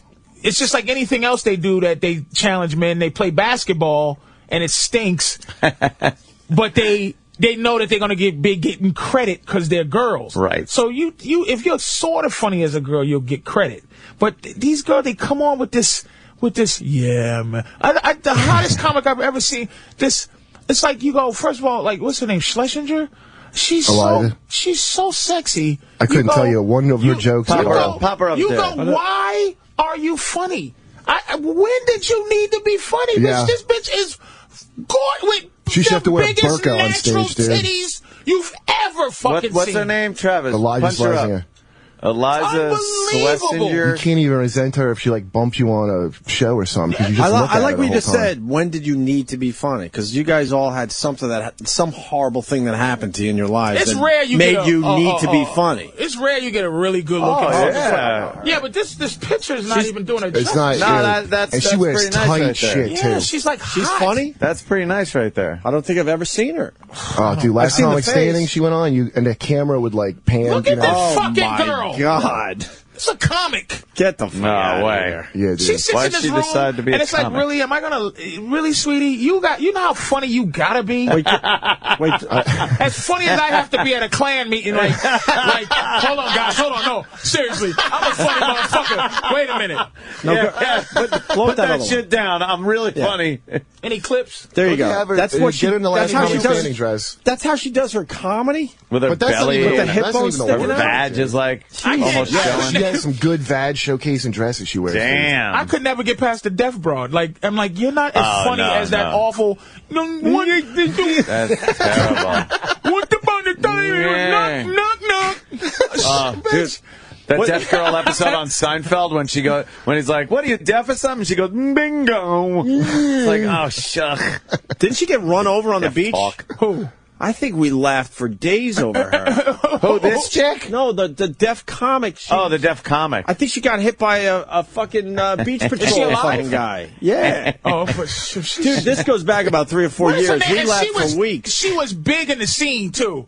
But there was another one, a dude. Twitter, help me out today. What's a her name? Spanish guy And that was in is a that story wheelchair, true? dude, who had cerebral palsy. Oh, that used God. to force you to have to listen to him. Yeah, I hate that. I hate Oh, I know shit. who that is. He I was don't- famous. He did the rounds. Yeah, I know who you're talking There about. is some shit you're just not cut out for. Like, obviously, I'm not going to be a football player.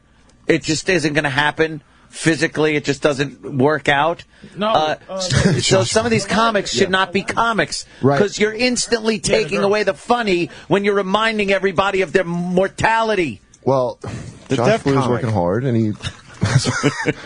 He was all right. I mean, Sweet told me they thought he was faking the palsy to do actually good on this. Really? Like Kaiser Soze, Julian McCarthy. At the end of the contest, he walked away all normal. we can't find the comic, the deaf comic.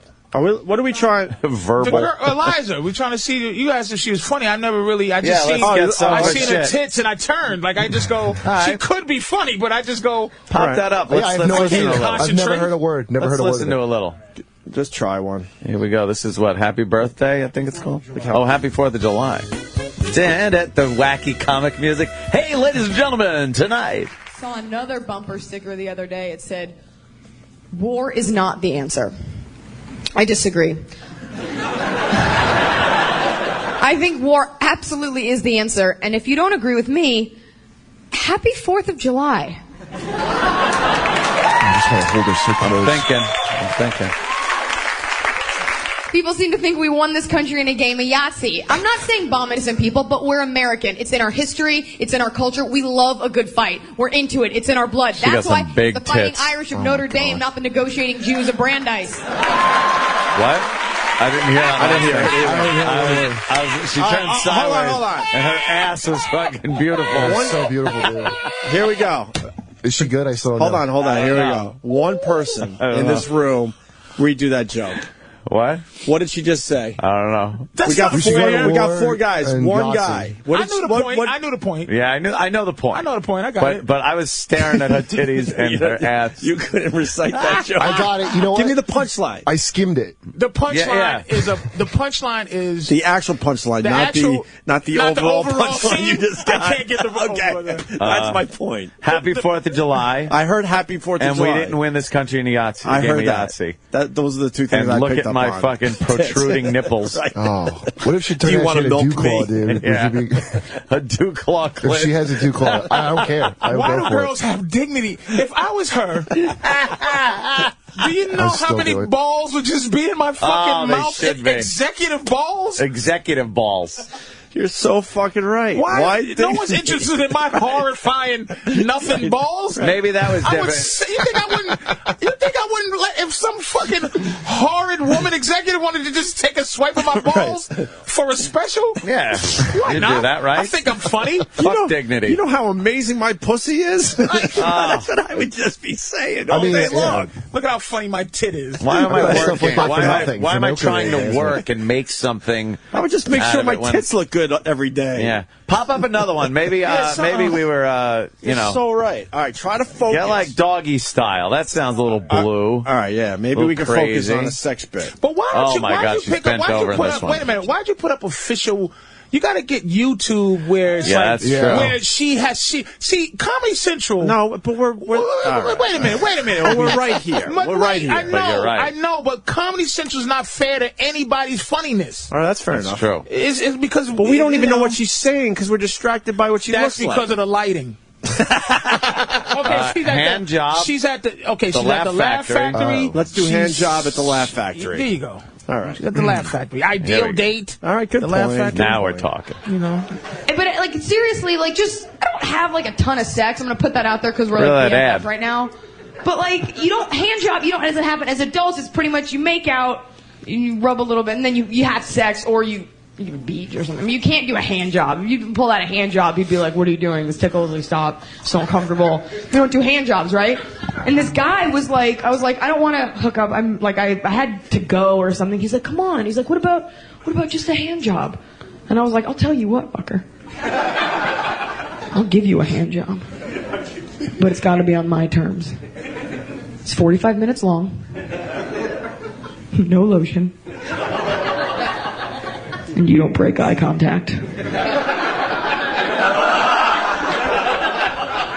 That's just like more sexy. And then right when talk. I know. You're the best. If you're annoyed, turn it on. I never talked about this. Look at This is her great. ass, turn dude. it on him. Yeah, the ass. Like as it's about to go, don't he? She might be the hottest comic I've ever seen. Yeah. It goes back at him. She's Can I tell you this? really I had a boyfriend, and now that I'm looking back at the story, there's a reason I don't have one anymore. When you get the goo on your hand, because like he's right at that stage. Every comic has a problem. Just like he's here, just go. Well, what after she's done? Yeah, we can They turn. get very upset. What do you think her problem is? Life has been too easy. She's gotten These everything comics, based this on love. bitch should have scars on her soul. Let me tell you who's funny. Ruth Buzzy. Because she came up with Don Rickles calling her a fucking ugly cunt. Lucia Ball, Gilda Radner, fucking Phyllis Diller. Phyllis fucking Diller. Oh, She's fun. man. Joan fucking Rivers. Who, you know, ugly broad. Just ugly and who's the other one? The one that did all the Lily Tomlin. These girls, see, it'll get back to her that we was fucking with a little bit, right? Wasn't really trashing her. No, we're not trashing. No, we're not but I'm saying she'll take it as a trash. She might. How hot she is. But it's like these women don't go through shit because women run shit. Right. They don't come up through the fucking rank and file of horror. Dude, Amy Schumer, hot and funny. Nothing easy. Amy Schumer tells people she's on stage. I heard stories of her say to guys, don't bring me up like that or, bitch. Shut the fuck up. I'm trying to finger pop you before you come on stage. Fucking country hoe. Just get on stage. Like, they don't go through nothing. This comfortable bitch talking about yakking niggas off at the beach. Like, with giant tits. Oh, fuck out of here, man! You're supposed to go through war. Yeah. There's supposed to be a lot more hurt. I think. I think you know what? I think Amy's funny though because she's not as hot as like probably she wanted to be. So she's got that going. Yeah, I think she's funny, dude. Honestly. Yeah. But This she girl's just has hot as Sarah hell. Palin disease because she's a comic. People go, she's hot for. Yeah. Oh, hot for. Oh, right. She's. You know what I mean? And what's Sarah Palin disease hot exactly? For. Is like. People go, woo, Sarah Palin, but she's hot because all the other politician bitches are horrendous. And also she's like the only hot chick in Alaska too. That's what it's just she's hot in Alaska. She's hot for reasons. And Amy's a cutie pie, whatever. But I'm saying it's just too easy. It's too easy. We're gonna move back to the deaf comic, Kathy Buckley. I remember on Arsenio, she brought like a machine that says, "This helps me hear," and she's doing her fucking act. You know what you mean? About a hearing aid? And you have to have. She's not funnier than her deafness. Yes. We gotta get a Kathy. She looks deaf. Look at her face. And was she the one run over by the beach because she couldn't hear the fucking guy beeping the horn? I think it is. I think it is. I think we laughed for days over that. Who's a funny handicap comic? Do you know any? No. It's too distracting. There have to be not. It has to be a certain handicap. Rich Voss. He's the funniest dwarf out there. He's got emphysema and he's doing it. He has a disease He's that got a lung bubble and it's distracting. Okay. If you're in a wheelchair but you're regular, fine. If you have a physical handicap, well, who's a wheelchair guy that we laugh at? None now. I can't think any. No. There's really none. Has there ever? Well, yeah, but he had a. It's almost like Josh Blue. How did they get on stage? Like, if you're a wheelchair, I've never seen access. There was a guy in Boston. No fucking ramp. We had to lift him up. Oh shit! His name was Matt. Something in Boston. I stopped lifting him up. Matt. That's funny. A guy that can't stand up named Matt. When stand-up sat out. And he got heavier. Like, he wouldn't even try to pretend to be lighter when we would lift him on stage. He would almost sink down harder to have us have trouble getting him on. I said, I'm not lifting you on stage anymore, you fucking his legs up even more somehow. Yeah, you piece of shit. He's purposely eating unhealthy. Yeah, fuck you. Couldn't go on a diet, so it was easier for you guys. But cerebral palsy is very difficult. Josh Blue, I think, is kind of funny. What? I can't. I thought he was funny. I can't get past. I can't get past the distraction. Yeah, I can't get past. And when I went to the, that's all I'm noticing. I can't. All right, let's get Could be some the Kathy funniest Buckley. shit ever. And was Kathy Buckley the one run over? She was the one that was run over. You're not going to be able to move on from life until you find out this bitch got hit by I'll tell you why, beach patrol. We laughed for days, and I wasn't sure if it was the comic or someone else that was deaf. Because being deaf. Huh? Go back to her being deaf. And there's a bit called Being Deaf. When they talk about their handicap, Caroline, it's the best. It's the best part. Oh, that awful deaf lady's haircut. Yes, it's true. I am hearing impaired. No, I am not deaf. Pause. I can't. And she's got goofy eyes on top. She looks all goofy. She's got goofy eyes. And comfort. Listen. If she just got a smashing every day from comics, she would be funny. Yeah. But you see her comfortable. She's strutting. She's strutting around on the stage. But that's why, by the way, all those alternative fan comics, they want to not ever be mocked ever. They want to form their own clique and mock up. And like, if you can't take a hit, how can you ever be funny like that? Yeah. And when you're deaf, you think you'd be the ultimate funniest from just that voice she has. Yeah. Man, you'd be hilarious. And that bad fucking mullet she's got. Mullet and that teacher's uniform, and nobody trashes her. How is no one trashing her? Nobody says, "Will you get the fuck up?" She's opening her eyes twice as wide to make up for the loss of hearing. She's trying to increase the sense of sight. When she gets done, she's trying to see sound. She's opening her eyes wide to open up her ear canals. Oh, she's gonna put a card down, ask for money after the fucking act. What the fuck? We used to trash this stuttering comic in Boston so bad. I can't remember say his name, but we used to tease him unmercifully. He's hilarious, and he came in dressed really nice one day to Knicks, and we was like, "What the fuck you doing, man? Why you all dressed nice?" He's like, "You go, what was you selling vacuums, right?" And then motherfucker goes, "No, motherfucker, I don't want no vacuums." You have to torture. It's brutality. It's pressure. It's trial by fire. It's destruction. And whoever comes out is the winner. You just come out. Oh, that is great. Can we go back to this? I gotta hear. I have a feeling this clip's going to take a long time. Rewind this. It started with goofy eyes, man. But rewind it and look how comfortably she just kind of flows in, because she know no one's going to throw something at her fucking head. And she looks like a dude. She really has a dykey look to her, doesn't she? She looks like a guy that went through a sex change a little too late in life. Oh, boy. Okay. Oh, my God. Okay. I was just... Crispin Glover got a sex change. Okay. Is it one of these? Oh, yeah. But she couldn't hear that, so that doesn't matter. Okay. Four-wheeler hitting her on the beach. Word coming in that, do you know a comedian named Nikki Payne? She's who is a that? comic with a cleft palate. No. So after this, after the Deafy, we got to go to the cleft palate comic. We'll take other suggestions on our Twitter right now. You know what? And how different do you think it's going to sound than in the deaf comic? Nikki.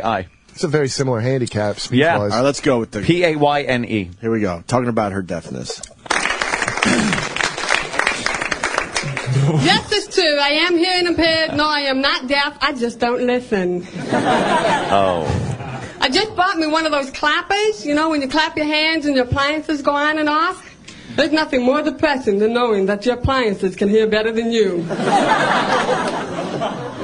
She sucks dick, man. I'm not gonna stand for this shit. Go to Nikki Payne, nigga. No. So bad. This is such. We gotta keep going. Wait, and it's mixed with 80s horseshit. Yeah. Like, Yeah. It's 80s all the way The through clapper. and through. Stop it. Oh my God. What are you gonna do? A falling and I can't get up joke? Come on, we can't do a minute? Okay, We're 15 seconds in. I'm We're fucking 15 seconds in. already. Believe me, Let's give her a I'm chance. trying to have fame, Cole. I'm Do you understand? livid. Do you understand? I'm waiting for fame to give me a call. Yes. You niggas is making me listen to this bitch. It's Why a don't you minute have Jerry bit. Jewel marathon too, you motherfuckers. We're 23 seconds in. Oh my God. That's a little over a minute. Let's go. Let's try to get to the end. Born RH negative, and then a couple years later I developed spinal meningitis. Doctors told my family, quote, that I would be a slow learner and that I would not grow to be any taller than 5'2". And I was in a school for retardation for 2 years before they found out it was just a hearing loss, and they called me slow. Oh my God! And then look at the clap she's getting for that. So she can see him.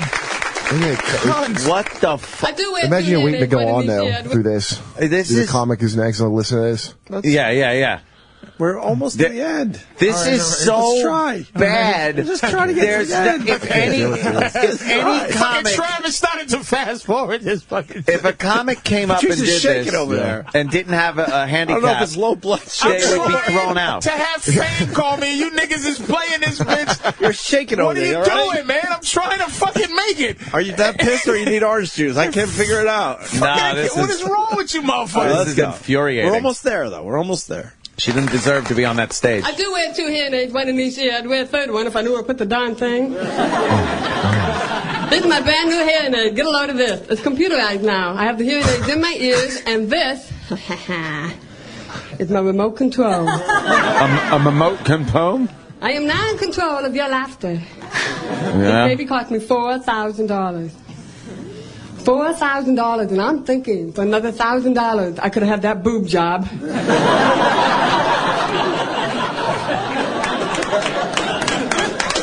Not like I'm gonna hear through my chest. Is that TV? Yeah, this Caroline's was Comedy Hour, when it was That was on TV. A&E. How did it take me so long to work that club, dude? Yeah, see? For years I couldn't get You in there. should have just Nigga, went. cut your ears off, motherfucker. Stab your eyeballs out. You'll be fucking on in a minute. No, never mind. Yes, I like the booking gang. I'm a deaf to me, okay? Tonight? Fine, I'll be... Yeah, instead of like, Yeah, hi, I'm a working comic. I've been... click, hello? What? Hello? Have a hangnail. If you were the deaf comic, how would you approach it? Or would you just not do stand up? Or would you? How'd you? they just don't do. You have to address it, right? So because they have to address it. They have to. It makes everyone's so uncomfortable. Everyone's like, "What Man, the fuck is yeah. wrong?" Everybody up until 2000 did comedy because they thought they were funny. Right. So she did comedy to put a message out there. Yeah. That it's okay to Deaf be deaf. people can it's a do it, message. too. It's like No, they can't. It's Deaf like if people you can be were, if happy. you did comedy Yes. as a deaf guy, Yeah. you was a funny motherfucker. You figured it out. Yeah. Because people tease the shit out of you. And you learn how to be fucking funny. You're not funny unless somebody fucks with you. Can we get the other comic up? I don't like Oh, we're what on was this? equal footing. Even though I'm deaf, I'm a comic too. We're All right. on equal footing. No, you're not. We got Nick. Which bit you want? We Terrible. need a short one, obviously. Nikki Payne, right? Does she talk about her? What's her problem again? She got a, as they call it, a cleft palate, but I like the old hair lip. Yeah. Do you know? And they mentioned HARE Right, as a like a rabbit rat, mouth. Looks like a little rabbit mouth. I always thought like a hair. What? A hair was growing out of there, and That's they what I left did the too. scar It's like a that to rabbit lip. remove it. You got one? Yeah. They got, it's like, wow, that's a big hair. A Beauty and the Beast lip. Yes. Is that it? Wow. Yeah, this should work. Okay, all right. We don't want to spend 5 minutes for this shit. Oh, come on. Let's just laugh for 30 seconds and move on. For Nikki Payne, Nikki. Oh, this is from Last Comic? Oh, Last Comic. She was on Last Comic? So I have a list.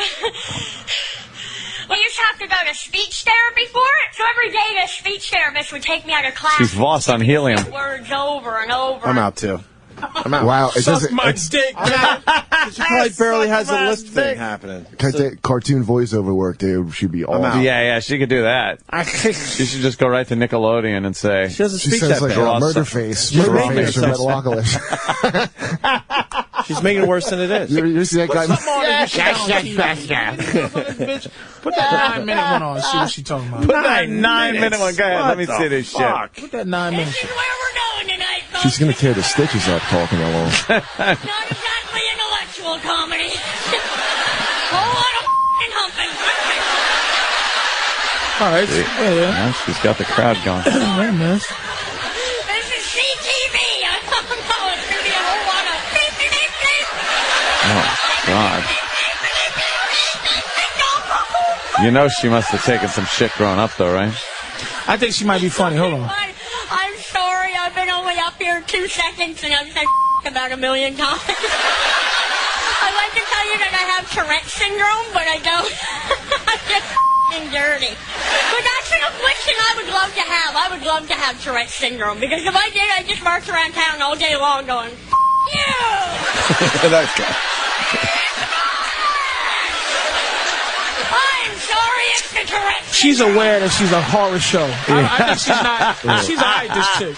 She knows she's a Last time I nightmare. said it then, because she had to do that whole, I have speech, you know. Yeah, like if I did last time, I had to go on and go, I'm overweight, and she's being overweight. It's like, you know, I know. So she's aware. She's Like not trying to, fucking- you know, she's just a mess. I'm really overweight and I sweat a lot. If I didn't, I would explode. Yeah. My father beat me with a whiskey bottle, and I turned tragedy into comedy. Did you? How about the comedy part? Who's that? Yeah, who you? Oh, that's Louis Anderson. Fucking Louis Anderson. Oh, when he's shit! Shit. you know, I thought it was Roseanne for a minute. well, that too. Could be any of the above. Tragedy. But Louis was a beast, though, back in the days, man. God, but he was you didn't think he was unfunny until later. I So not so Family Feud. I was never a fan of Louis I think the Anderson. first couple of times I saw him, I think I was like, all right, this is funny. Because he came out with Sam Kinison and them. They all came out yeah, together. but then he started like getting on this whole thing of how getting into his life and how he was beaten and as a child, and Well, it's he's like, gay, oh, this right? is And he fine. couldn't say it. Yeah, That's a huge thing, dude. That's pretty much it. Just gay a chunky people. gay man. Yeah. And then I think the Inquirer had some shit that he had got a bunch of boys over paying his the pool hotel. boy or something. Yeah, he was paying He had off some something shit. going on. That was the end. yeah, that was the yes. end of it. I like sucking a cock. They want to watch. Fucking- We should acknowledge Sean Rouse. He's hilarious, and he's Oh, just right, yeah. a mess on stage with that He's like- arthritis of his. Yeah. Who? He's got like 3 Sean things. Rouse Really? is Things wrong with him. fucking hilarious. Yeah, he's a fight dude. And he's got the bad arthritis, and he's supposed to not drink, but he fucking loves his drinking, which makes it worse. Never heard of him. His fingers are all just like fucking in weird directions and stuff. You never heard of Sean Rouse? He'd open for a tele. Find Sean. Yeah. Is this a short clip? Yeah. Sean Rouse is hilarious. You ever wake up so hungover you can't even move? You're just laying there, dehydrated. The TV's on fucking full blast. You can't find the remote. All the lights are on. The curtains are open. There's food all over the fucking place. This is too real. You know you have a Gatorade in the fridge. If you could just get to it, that would propel you to the shower and on to breakfast. But you just can't move. You're laying there thinking, I guess I'm just going to have to listen to Sports Center one more time. He's authentically miserable, too. Yeah. And then once you have it memorized, you say, all right, fuck it. I'm just going to jerk off now. The most fun thing to do when you're alone anyways. So you do. And as soon as you come, you realize that you pulled the last drop of moisture you had in your body out through your dick. Your lips chap, your face dries out, your wrist curls suck to your chest. Somebody's going to have to make a decision on me. He's in New York, dude? He's from the South somewhere. I never signed anything. Then you're laying there and you're thinking, fuck. Now I'm in a world of shit. There's no way I'm moving now. Unless I could eat that wad laying on the floor. If I could get to that wad, that would propel me into the kitchen and then onto the shower. So you know what you're going to have to do? You're going to have to jerk off one more time. This time on your face and chest. Eat that. That will propel you to the initial wad. And then onto the Gatorade. I know it sounds disgusting, but that's how McCain got out of Nam. He's got arthritis. You Is that can his stick your big claws in your ass. I'm looking for laughs. Fuck him. That doesn't count. Yeah. No, he's a funny guy. No, he's got a bunch of shit around, though. No, Really he's funny, but arthritis just doesn't count. It's like crippling. Like his arms are like. Oh, is he like this on If stage? you flip her up a little bit, that doesn't even. Flip her up a little bit. Oh my god. Because he's normal. But he takes a medication. He's got something else wrong with him too. No, mentally? I don't know. No, the doctors basically say if you don't drink, it won't be as bad. He's Like, got bad white people refuses breathing, not to unfortunately. drink. Huh? It's like like southern, like bad white people genes too much of them. Inbreeding. I'm not putting him with Kathy Buckley. No. That's a hard one. That's terrible audio there. He's got a great joke on having sex with an underage girl, talking to the judge, which is just phenomenal. He sounds funny. It sounds funny. Really and he's authentically miserable. Like Yeah, you he said. has that looks real like face. he's Some really... guys are trying to pretend. He was part of Jim Norton's thing there. That's what it said. Yeah. Oh, you said it. I'm sorry. But arthritis doesn't. You're debilitated. But I got a pinched nerve in my neck that really fucking makes my arms hurt. So I'm not fucking going for it. Like he's not going to get up on stage and you're going to be. I have diabetes. Yeah. So it's like, no, you don't get. But if you like all like this, that doesn't. Nah, it's not going to distract you from the guy. Have you ever see that commercial? The old lady who's got arthritis, and she's like, "I'm here to talk." And she's got these rubbery little hands. She holds up. Like I'm here to tell you. Knuckles are going. She's like, she's got Tyrannosaurus arms doesn't. She's got arms. Nah, man. I'm talking about her fingers are like little T squares. Yeah. They're little rubbery fingers. Little hold them up. Boomerang fingers. Here's any nervous system conditions. Yeah. That's the only thing I'm talking about. Nervous system conditions are bad. And on girls too. Shaky I people. wanted to have sex with girls more because they have like what you mean like I don't know what you call it, like swivel hips. You know what I'm talking about? Like elbow crutches and like your hip kind of wiggles. Like that weird kind of where they wear the braces. Yeah, I really not have, full crutches. The I metal wanted braces. to bang somebody extra because of that. I have just felt really that. just like this. And what stopped sexual... you? You didn't go up to her and say hi? Yeah, she would I didn't. She'd be into it. Fucking, she'd be cool with that. Self-esteem was low. Fucking asshole. I got that one hip. I remember girls in school like. I don't want to cheat on my girlfriend with a handicap chick and tell her. And then she snitches on you on honey, Twitter. she had swivel hip. It's not cheating. Like when I was going to like elementary school and shit like that. Yeah. It was fucking years ago. So you would get like the tail end of the thalidomide babies that you get. Oh, so they were like the ones with the weird displaced hips and fucking big water heads. And dude, I remember teachers from the end of the polio. Like the last guys that didn't get polio vaccine back in the day. There was like when I was a kid. The big shoe motherfuckers. Yeah, big shoe people. Big shoe people. You big shoe motherfucker. You know how lucky you are not to be alive back when you just get big shoe disease for no reason. Big shoe disease. Jesus, they didn't have a Gump fucking feet. shot for that. And they had to explain to us like, well, he had polio and they didn't have a cure for it when he was in kindergarten. Fucking, it was one of those diseases they hadn't cured yet. Oh fuck. Baby foot. Older week. Dude, how do people, by the way, ever take like a religion side over a science thing? We just like all this shit you get from science, and then nothing you get from religion. Like Bigfoot disease, that's gone because of science shit, right? And like not one, I can't think of one religious thing that has helped anything. Not one prayer has made Bigfoot disease go away. No, it was a shot that was invented by people that, yeah, church just gives you this fucking hope, this false hope. It's like that science Science! There weren't dinosaurs, and it was millions of years ago, not 5,000 years I hold ago. my hair in. I got a nice head of science hair. Science hair.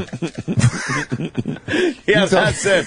I prayed to God all I wanted. I had to go for for $12,000. Yeah, dude, for Propecia and Rogaine. I take both. Does it work? Yeah.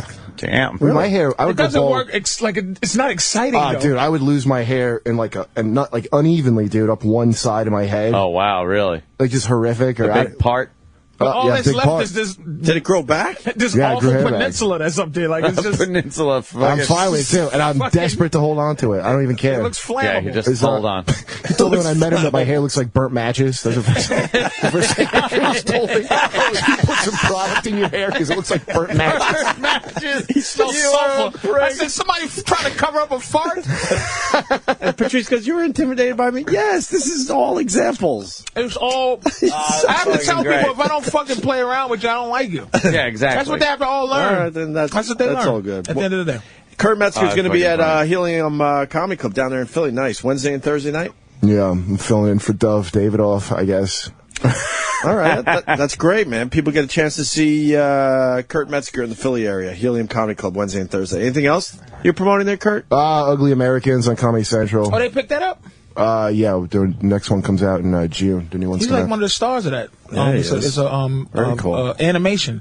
All right. Ugly Americans And, on Comedy Central. and we're taking a break. And Patrice, you got your DVD out today. Elephant in the Room. So hopefully the people pick that up because there's extra material from Yeah, I don't think that wasn't I didn't know shown on Saturday night. I think I missed Call from Fame. That's a good special, man. You could see they cut a lot of stuff too, because I just see these weird The edits, the weird edits. I always hate like that. what was he saying? I don't like Yours the was- commercial edits like Yours that. wasn't as bad, but you see some of these edits like, holy shit, what the fuck they cut out there? Yeah. Well, my getting better presenter, at whatever's that. wrong with it was like my fault. Like they edited it. All right. It wasn't their fault. It's all my fault. Yeah. I sucked. All right. On Friday, March 4th, the Opie and Anthony Show invites you to witness history as we present Car Crash Comedy. All right, you guys ready or what? Let's hear it. Live from our Sirius XM studios in New York City. If you'd like to be a member of the studio audience, please email opieanthony@siriusxm.com. Reserve your spot and watch as 5 of our listeners have their dreams crushed right before your very eyes. Welcome to Car Crash Comedy. Email now, opieanthony@siriusxm.com for Car Crash Comedy on Friday, March 4th. The virus, Sirius XM. You're listening to Opie and Anthony. Probably not the day numbers, we don't need 'em. Probably not the day to bring this up, but we got Kurt Metzger in studio, Helium Comedy Club Wednesday and Thursday, trying to turn Anthony on to the wild and wonderful whites of West Virginia. A documentary I saw a couple days ago. I tweeted it to a bunch of people, and a lot of people really are digging this thing. Kurt saw it. Ant's got to see it. Yeah, I got to see Patrice that. has to see it. Danny's gonna see it. It's a Johnny Knoxville project, man. He followed this family around for a year in West Virginia, the Whites, and they're all extremely fucked up. Extremely fucked up. Yeah. I already knew that. Yeah. I did that documentary already. Somebody said they were going to buy it. They threw it in the garbage. I never seen it again. I tried to make 6 documentaries about how fucked up white people are. And no one wanted a bite. Do we got a taste? Do we have a taste of this with some audio? Maybe a little fucking sizzle reel, a trailer, a little trailer or something. You liked it, right, Kurt? Yeah, I like it a lot.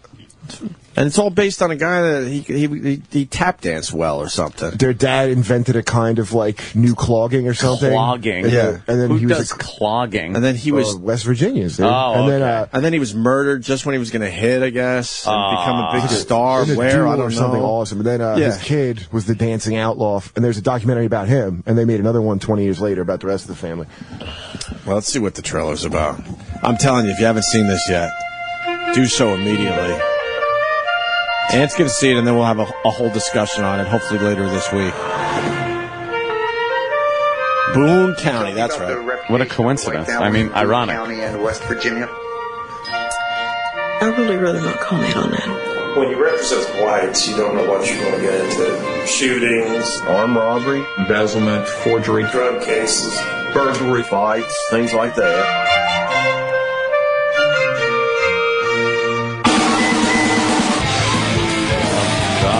I'd enjoy killing people, cutting them up, shooting them. I can't stop killing them. That's chop a symbol, trap a thing, and a dead mine shaft up in the garbage bag. I got 3 mine shafts up this hole. Tammy White. Well, I used to be water in the back. I used to try a little coke here and there. I smoked a little crack. Holy shit. Jake the Snake Roberts? She does. So good, baby. Yeah, they make some real good pills. Sound like if you started some with me, that would be, I'd fight you.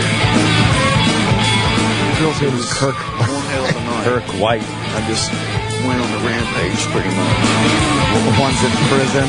Brandon, what you gonna do? Shoot me?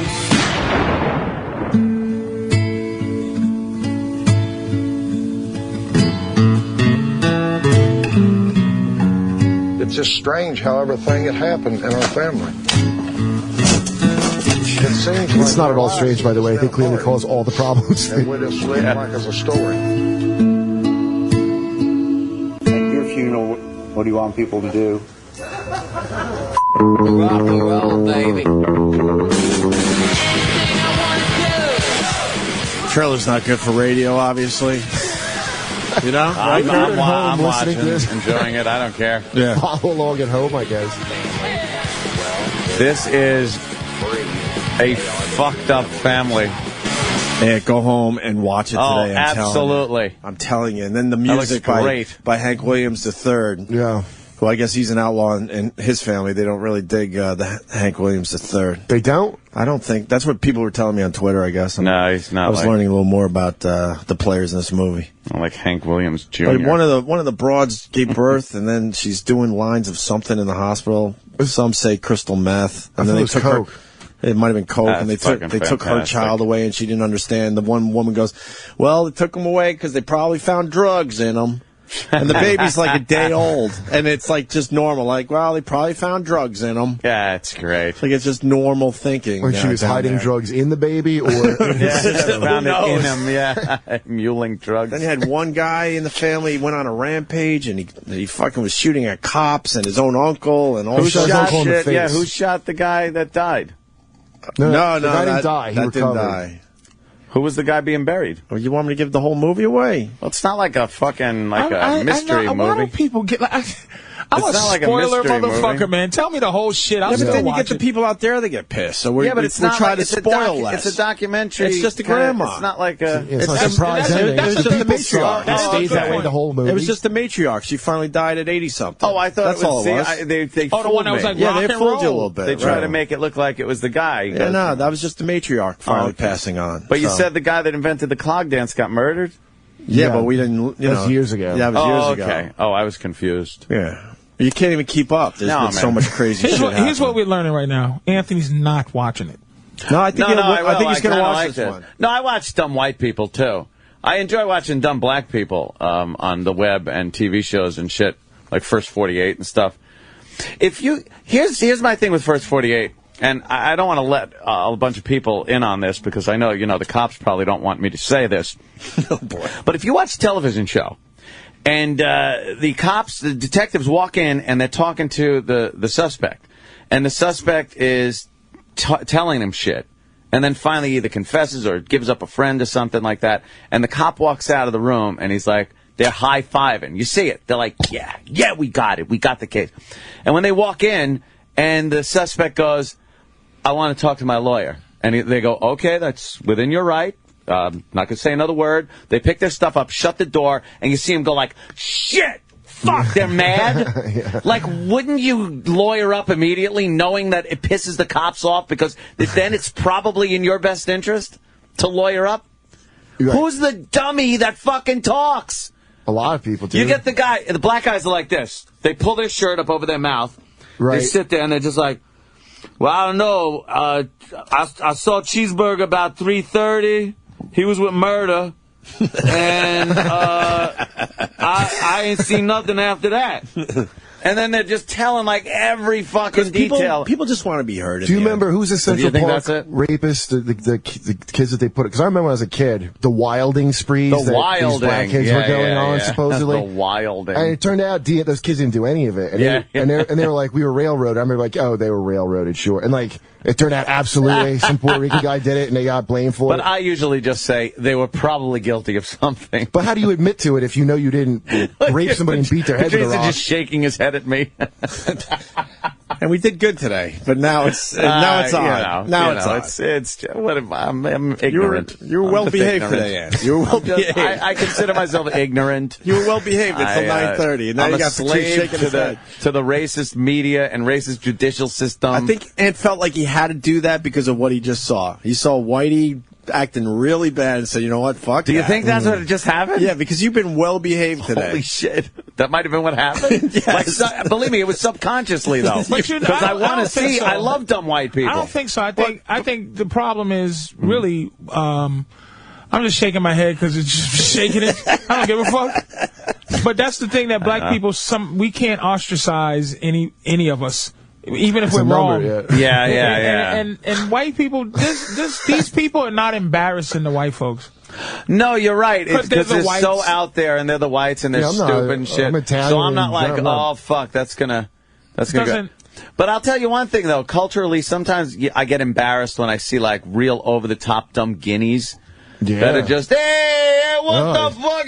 And I go like, oh, God, that's so many. Embarrassing. Yeah. But that's embarrassing. Even these whites think they're better than blacks. Think? If a nigga came up in a suit, holding a suit, with another suit on his other arm, with a catalog full of suits, and his diploma from his 6 colleges, they'll still be like, well, yeah. He gets sickle cell anemia, so he's a fucking, Well, you bring home one of them, and I swear I'm going to shoot you. Yeah, a nigga in a suit. Yeah. Don't you also, aren't you... With a suitcase full of money. Don't you believe, too, that athlete thing about, like, the slave...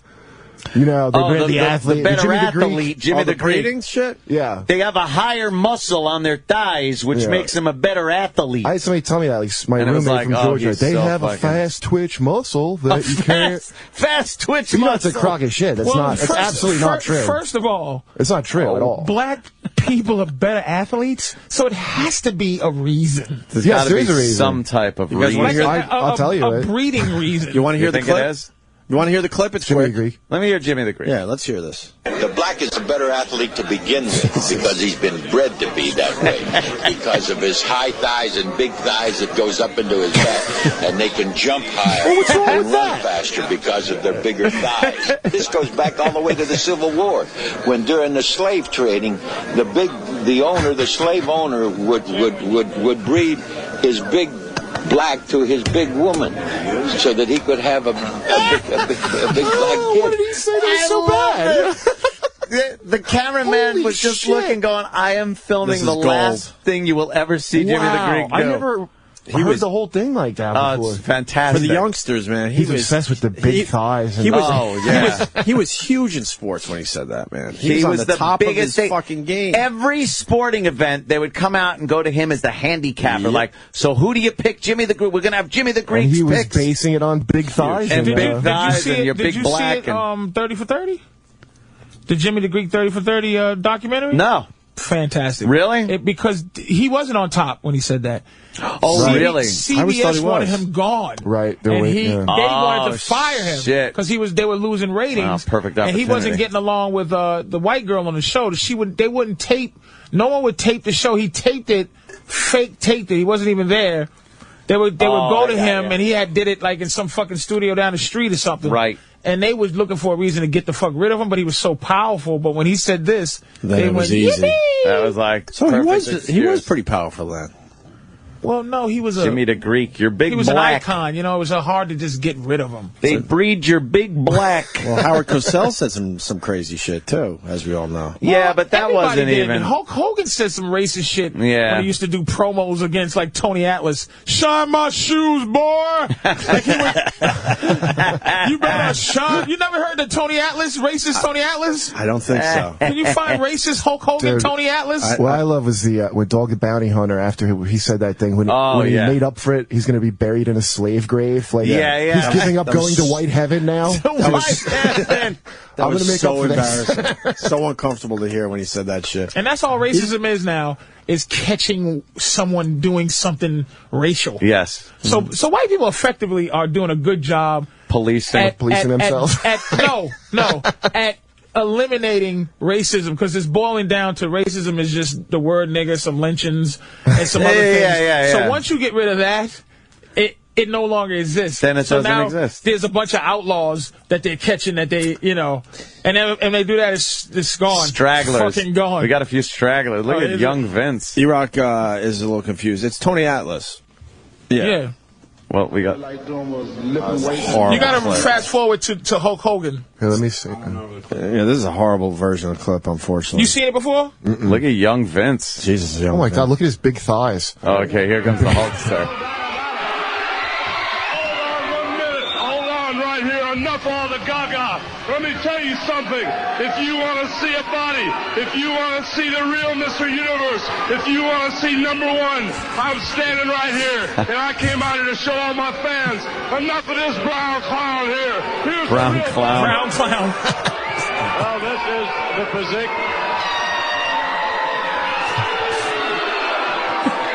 It looks like Lemmy from Motorhead. There. Tell you something, Tony Atlas.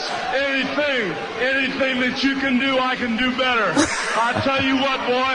Anytime you want to pose down, anytime you want to get on the stage with me, or get in that ring, boy, I'm ready for you. Because all you can do is shine my shoes, boy. You understand? She raised a 6'2", 250-pound man that will whoop your back, boy. You understand? Anytime you want to damn. He's always answer back with a Scatman Crothers voice. Let me tell you, Hong Kong Phooey. Is that just for wrestling purposes, that racism? You like ice cream Yeah, but it's still, you never see that even by mistake now. No. You brown clown, shine my shoes, Shine my boy. shoes, It was boy. acceptable. Wasn't the brown clown wrestling? Wow, man. You think that hurt Tony Atlas's soul? You black and you whack. You think that hurt Tony? I'm bigger, nigga. Yeah. you think his family was Go like, figure. Why you gotta do that? Why you gotta do that kind of shit? Let that white man... It's like, mama, that's how I'm making money. That's how I'm buying your car, mama. yeah. And her mother don't care. Her mother's like... Nah. Like my mother, I like thing Tony my mother's Montana's mother. She ain't Tony Montana's mother. If I gave my mother some dirty money, she just put it right in her fucking bra. Here, mama, your son is a success. Your son is a success. I robbed 2 banks, killed 14 people. And she'd be like, be careful. I just shove dirty it right money. in there. Oh, look at that. Isn't your brother just the best thing in the world, you big frizzy-headed bitch? Who'd you kill for this, Tony? Oh, mama, come on, nobody. I don't want you here, Tony. My mother take every fucking shitty Your son slave dime. is a big success. If I was shuffling, zippity-doopity-doopity, Zippity-doo-dah, zippity-yay. playing a trumpet with My, the oh, fucking my. top on it. Wah, wah, wah, wah, With the plunger in her. oh, yeah. She won't give a shit. Howdy, howdy, howdy, howdy. Hoody, hoody, hoody, ho. That country, Give me that money, motherfucker. This country-ass mother. Minnie the Moocher. He brought her a fucking one-bedroom fucking house, and that was... Patrice is sprinkling sand on the floor. My mother and my girl hates my horseshit integrity. What the fuck you doing, nigga? I need some new shoes. Can we play the Booker T clip real fast? Holy shit, man. Where he fucked up and said the N-word? It's one of my favorites. Oh, shit. And he gets so mad at himself. Like John Mayer did when he said his penis was racist. You ever see this? We take what we want, and after we take Lex Luger and the Giants, we want the gold, sucker. Hulk Hogan, we coming for you, nigga. I should point out for the record, Stevie Ray, look at this. And Sherry was like, oh, shit. That look would have... And that was before they established the A-E-R difference. Yeah. But with his hands, he knew... Gonna have to redo that. Still better than anything Ultimate Warrior ever said. There's an even better one that was like the last edgy thing that WWE did before they went in the other direction that they're probably trying to bury at this point. Oh, yeah? Which is just Vince McMahon's outward use of the N-word. Oh, really? Have we ever played this? I don't remember this. It was from a couple years ago. It wasn't even that long ago. Oh, man. Oh, shit, let's hear this. He's a little gray. What's up, boss? Yeah. What's good in the hood? Just hold it down, trying to take care of business. Keep it up, I'm a nigga. Oh, Jesus. Oh, shit. Oh, shit.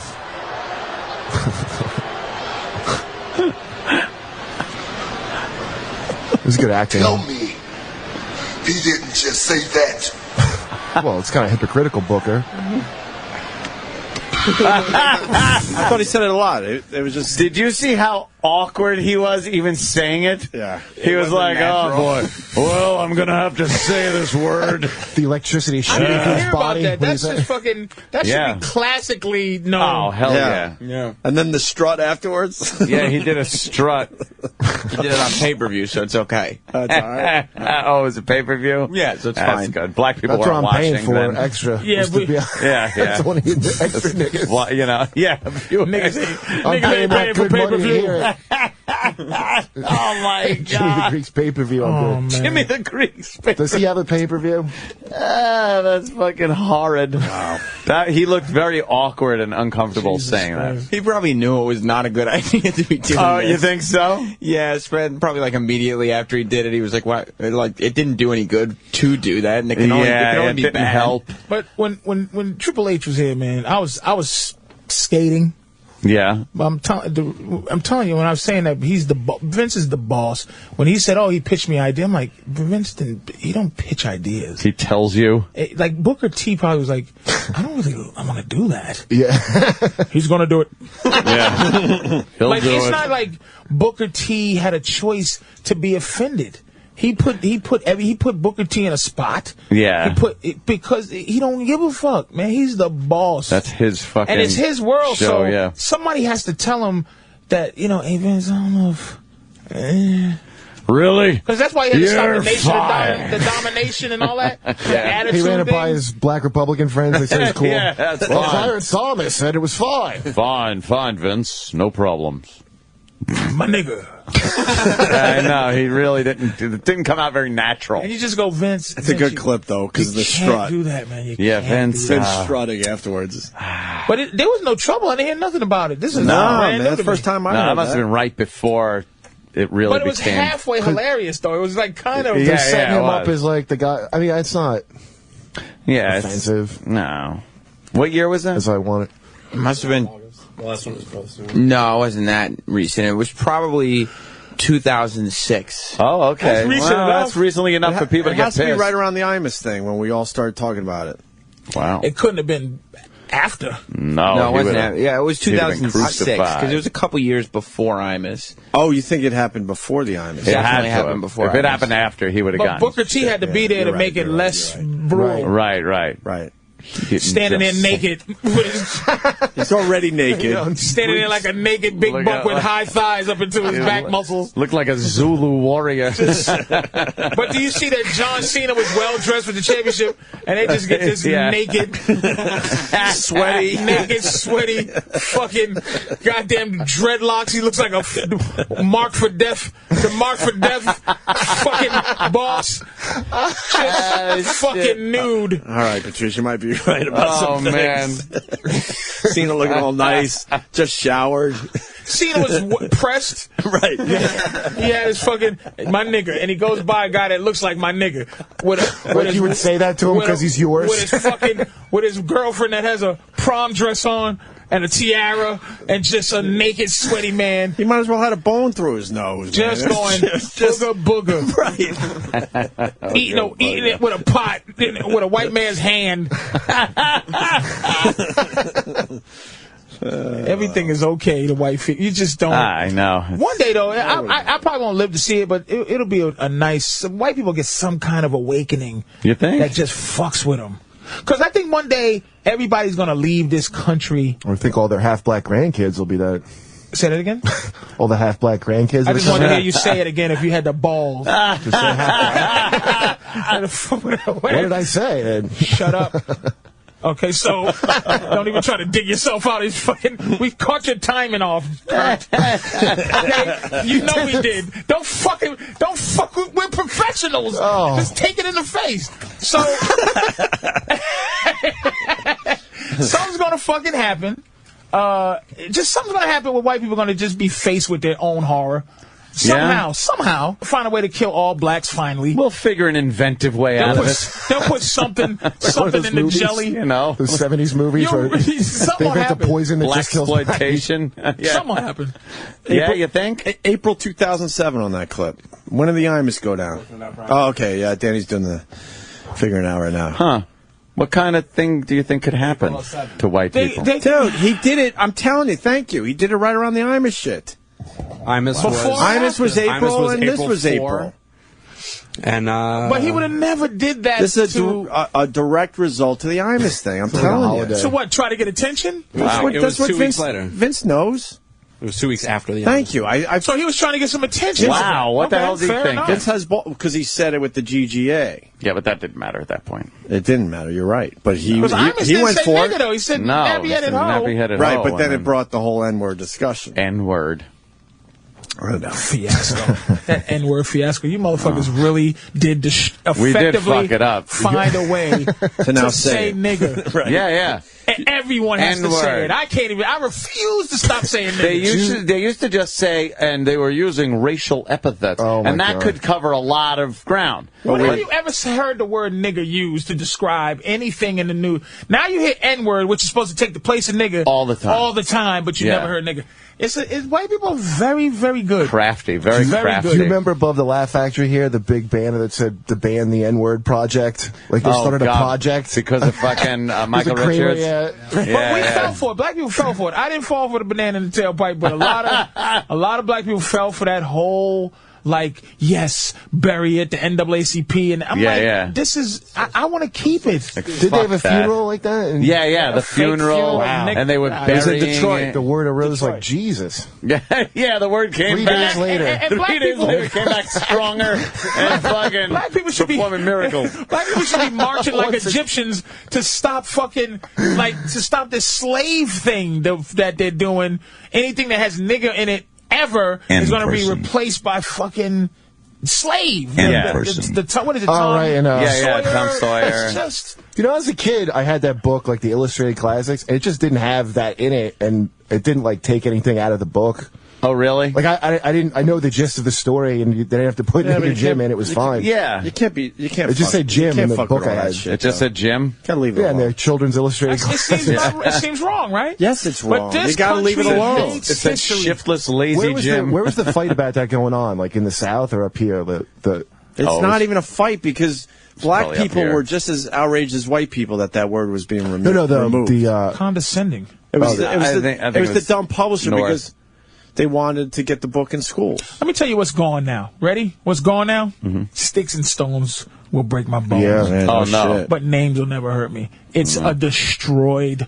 Because now names kids hurt everybody, right? It's bullying. What the fuck? Bullying. That shit? We don't need the bullying. Let's have an anti-bullying seminar. And and in the end, the sticks and stones didn't hurt you. You know what I wish they told me in school so bad? When I was in school, I wish it was like, listen, all these people around you. Well, at least they didn't break your bones. Not one of them matters, and they're not even worth the price of a bullet to gun them down. That's all you have to remember. Don't get all worried about it. Everyone around you does not matter, even a little bit. So don't. It's not even worth getting a gun and killing. They're not even worth killing them with guns. Right. That's all they could have told me in school. I would have been fine. And people got bullied in school, though. People got bullied. It's what happened. It's but there's still people in my past that I do wish. It still sits in my craw. But doesn't that make you who you are? Your whole family on fire. But do you think if you didn't have that with you, you'd be just so much more of a wonderful person? Or did it just make you who you are? It prepares you for consequence. Right. Yeah, see? Like they're fucking up the natural progression of what makes people. Order. They're trying to take out all this bad and just make it good and everything. And life isn't like that. What's the point of fighting to get to the top? Like, if you feel like I always teasing about it, but I'm just like, you know, being a celebrity or being an athlete, you really are the natural A crowd. You're naturally better. Like, not even fuck Hollywood. Just when you were in high school, if you were the baddest, the toughest kid, the prettiest girl, the funniest guy, the fastest athlete, the best basketball, you were better than, say, these emo girls or these fucking emu. I'd rather have the emu girl. They're emu. Or the people that work at the Apple store. The kids that work at the Apple store. Geeks. They found a way for them to be a part of the A crowd, but what they used to do is they were natural spectators. Yeah. They were, naturally spectators. And now there's no order. They were the people in the back of the shot during the sitcom where you're showing the real cast members. Like in Welcome Back, Kotter, you had them, and then you had the people in the back of the classroom. You had the sweat hogs, and then and then you just had, because the class had to kind of be filled up. Sure. So you got to put in the rest of the people. They're just spectators. Yeah, they're watching the action. Boom, boom. Shut up, Barbarino. And the rest would be back there like, boom, boom. Barbarino's crazy. Freddie Boom Boom's cool. Horseshack is silly. That's what they don't have no more. No. Now they tweet Boom Boom and go, fuck you, nigga, I'm better. Or Barbarino, you don't dance that well, bitch. I got my Bee Gees album right now. You're going bald, motherfucker. Yeah, like you haven't earned a spot to say shit. You haven't. Everyone has. Doesn't that cut down on the celebrity assassinations though? I don't know, like the stalking like and a forum for these weirdos. Like it does give them a forum, but is that better or worse? I don't know what the stats are. Before you could blog or be on reality TV, didn't you have to shoot John Lennon? You had to definitely, you had to write them letters that they would get and be like, wow, this is creepy. But now there's so many creepy tweets.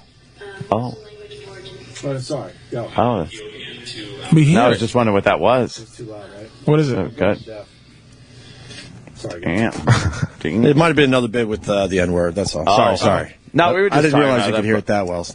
No, it's... there was an order that's gone. It's just like I talk that shit, but I'm like, on Twitter, dude. For you to really think you're my friend on Twitter, it really is it's like, dude, I don't know you at all, and it's like if I'm talking to you through, you gotta understand, man. That's not really what it is. No, it's because I'm trying to be cool, a man of the people type of shit. How you doing? Da da da. But for real, Lady Gaga got it right. Walking down the street half naked with a circle of bodyguards, and she goes, "Ew, don't let them get close to me." And then go perform in front of them. But she makes believe she's everyone's friend, right? Right, but she's really not. She's not that person. Not really. Yeah, man. But it's like just respect your natural order. Like if you're not a confident fucking A personality, like look. There's some A personality people out there who don't get a chance to have the public, forum. Yeah.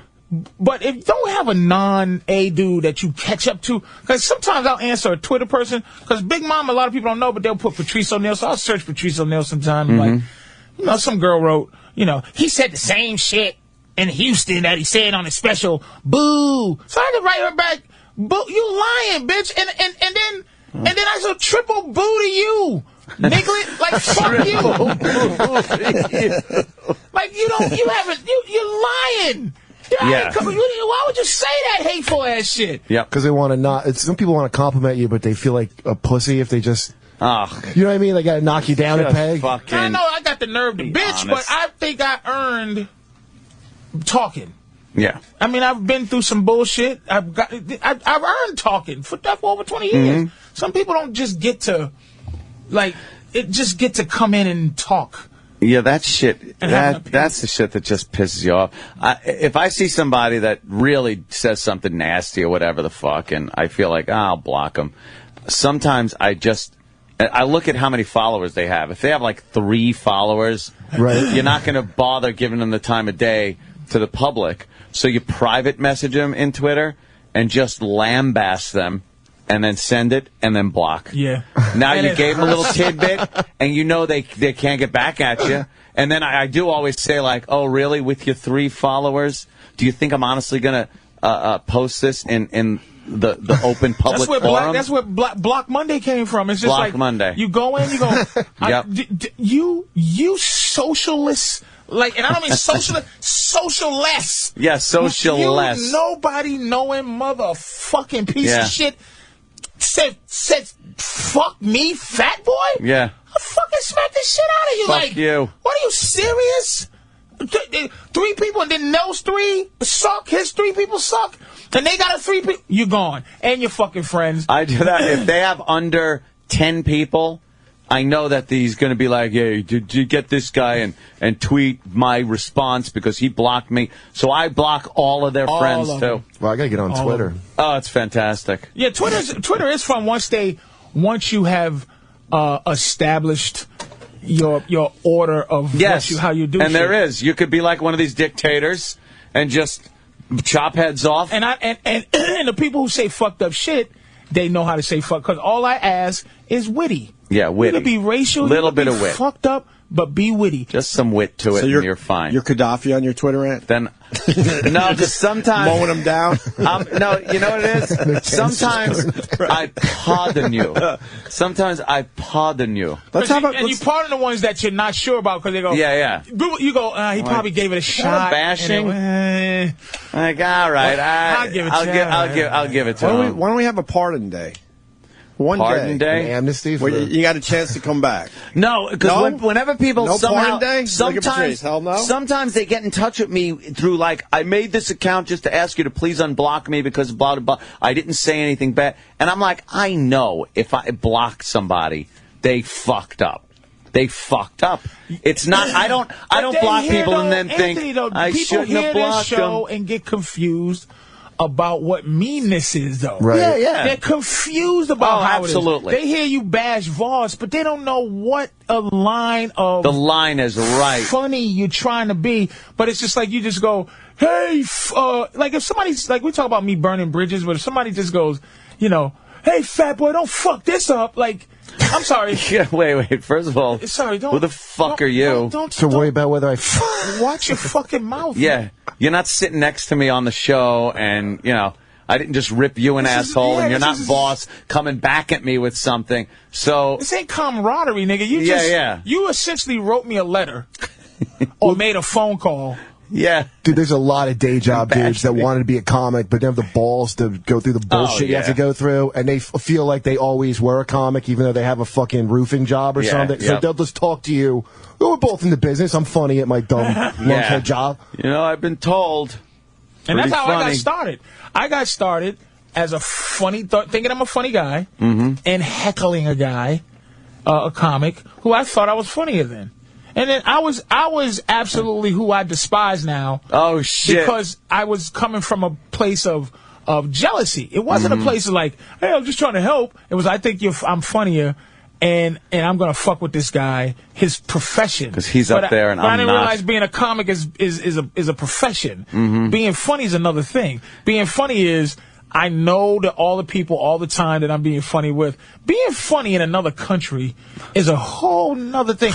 Or being funny like Ricky Gervais was funny on the Golden Globes when the whole audience is staring at him and going, I want to, who can we call to ostracize this motherfucker? You know, it's hilarious. It's like that guy did some gangster shit. Yeah. It wasn't, put some douchebag who thinks he's funny in front of fucking Hollywood and stand there and call Tom Cruise gay.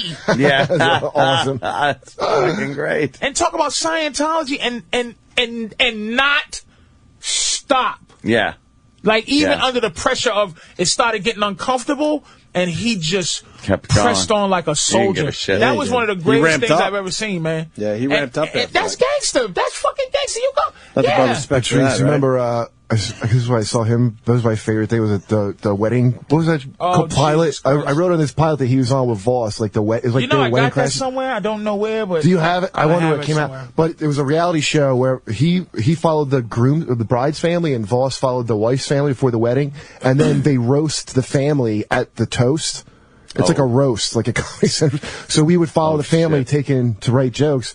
So Patrice all these jokes too. The family that was invited apparently had no idea a pilot was, or what the pilot was going to be, and they insisted on bringing the kids in and shit. It's, by the way, a terrible idea to do at a wedding. So Patrice went on. We wrote like just vicious, like what you'd write for like comedy centers for a family on a wedding, some towny family in upstate New York. Dude, they hated Patrice, and people they loved him the whole week. I mean, like it was like seeing like the stress test of luggage where the gorillas smash it. Like, I saw the depth. It was just like his depth test of like what mums, right? old racist matriarch, mum. I said mum. I said mum really acts like she never blew and fucked anybody, and they was like, I said she has 8 kids, so she had to fuck somebody. Because, fuck. Because you have to have something old, something new, something borrowed, something blue, and 3 of those describe mom's vagina.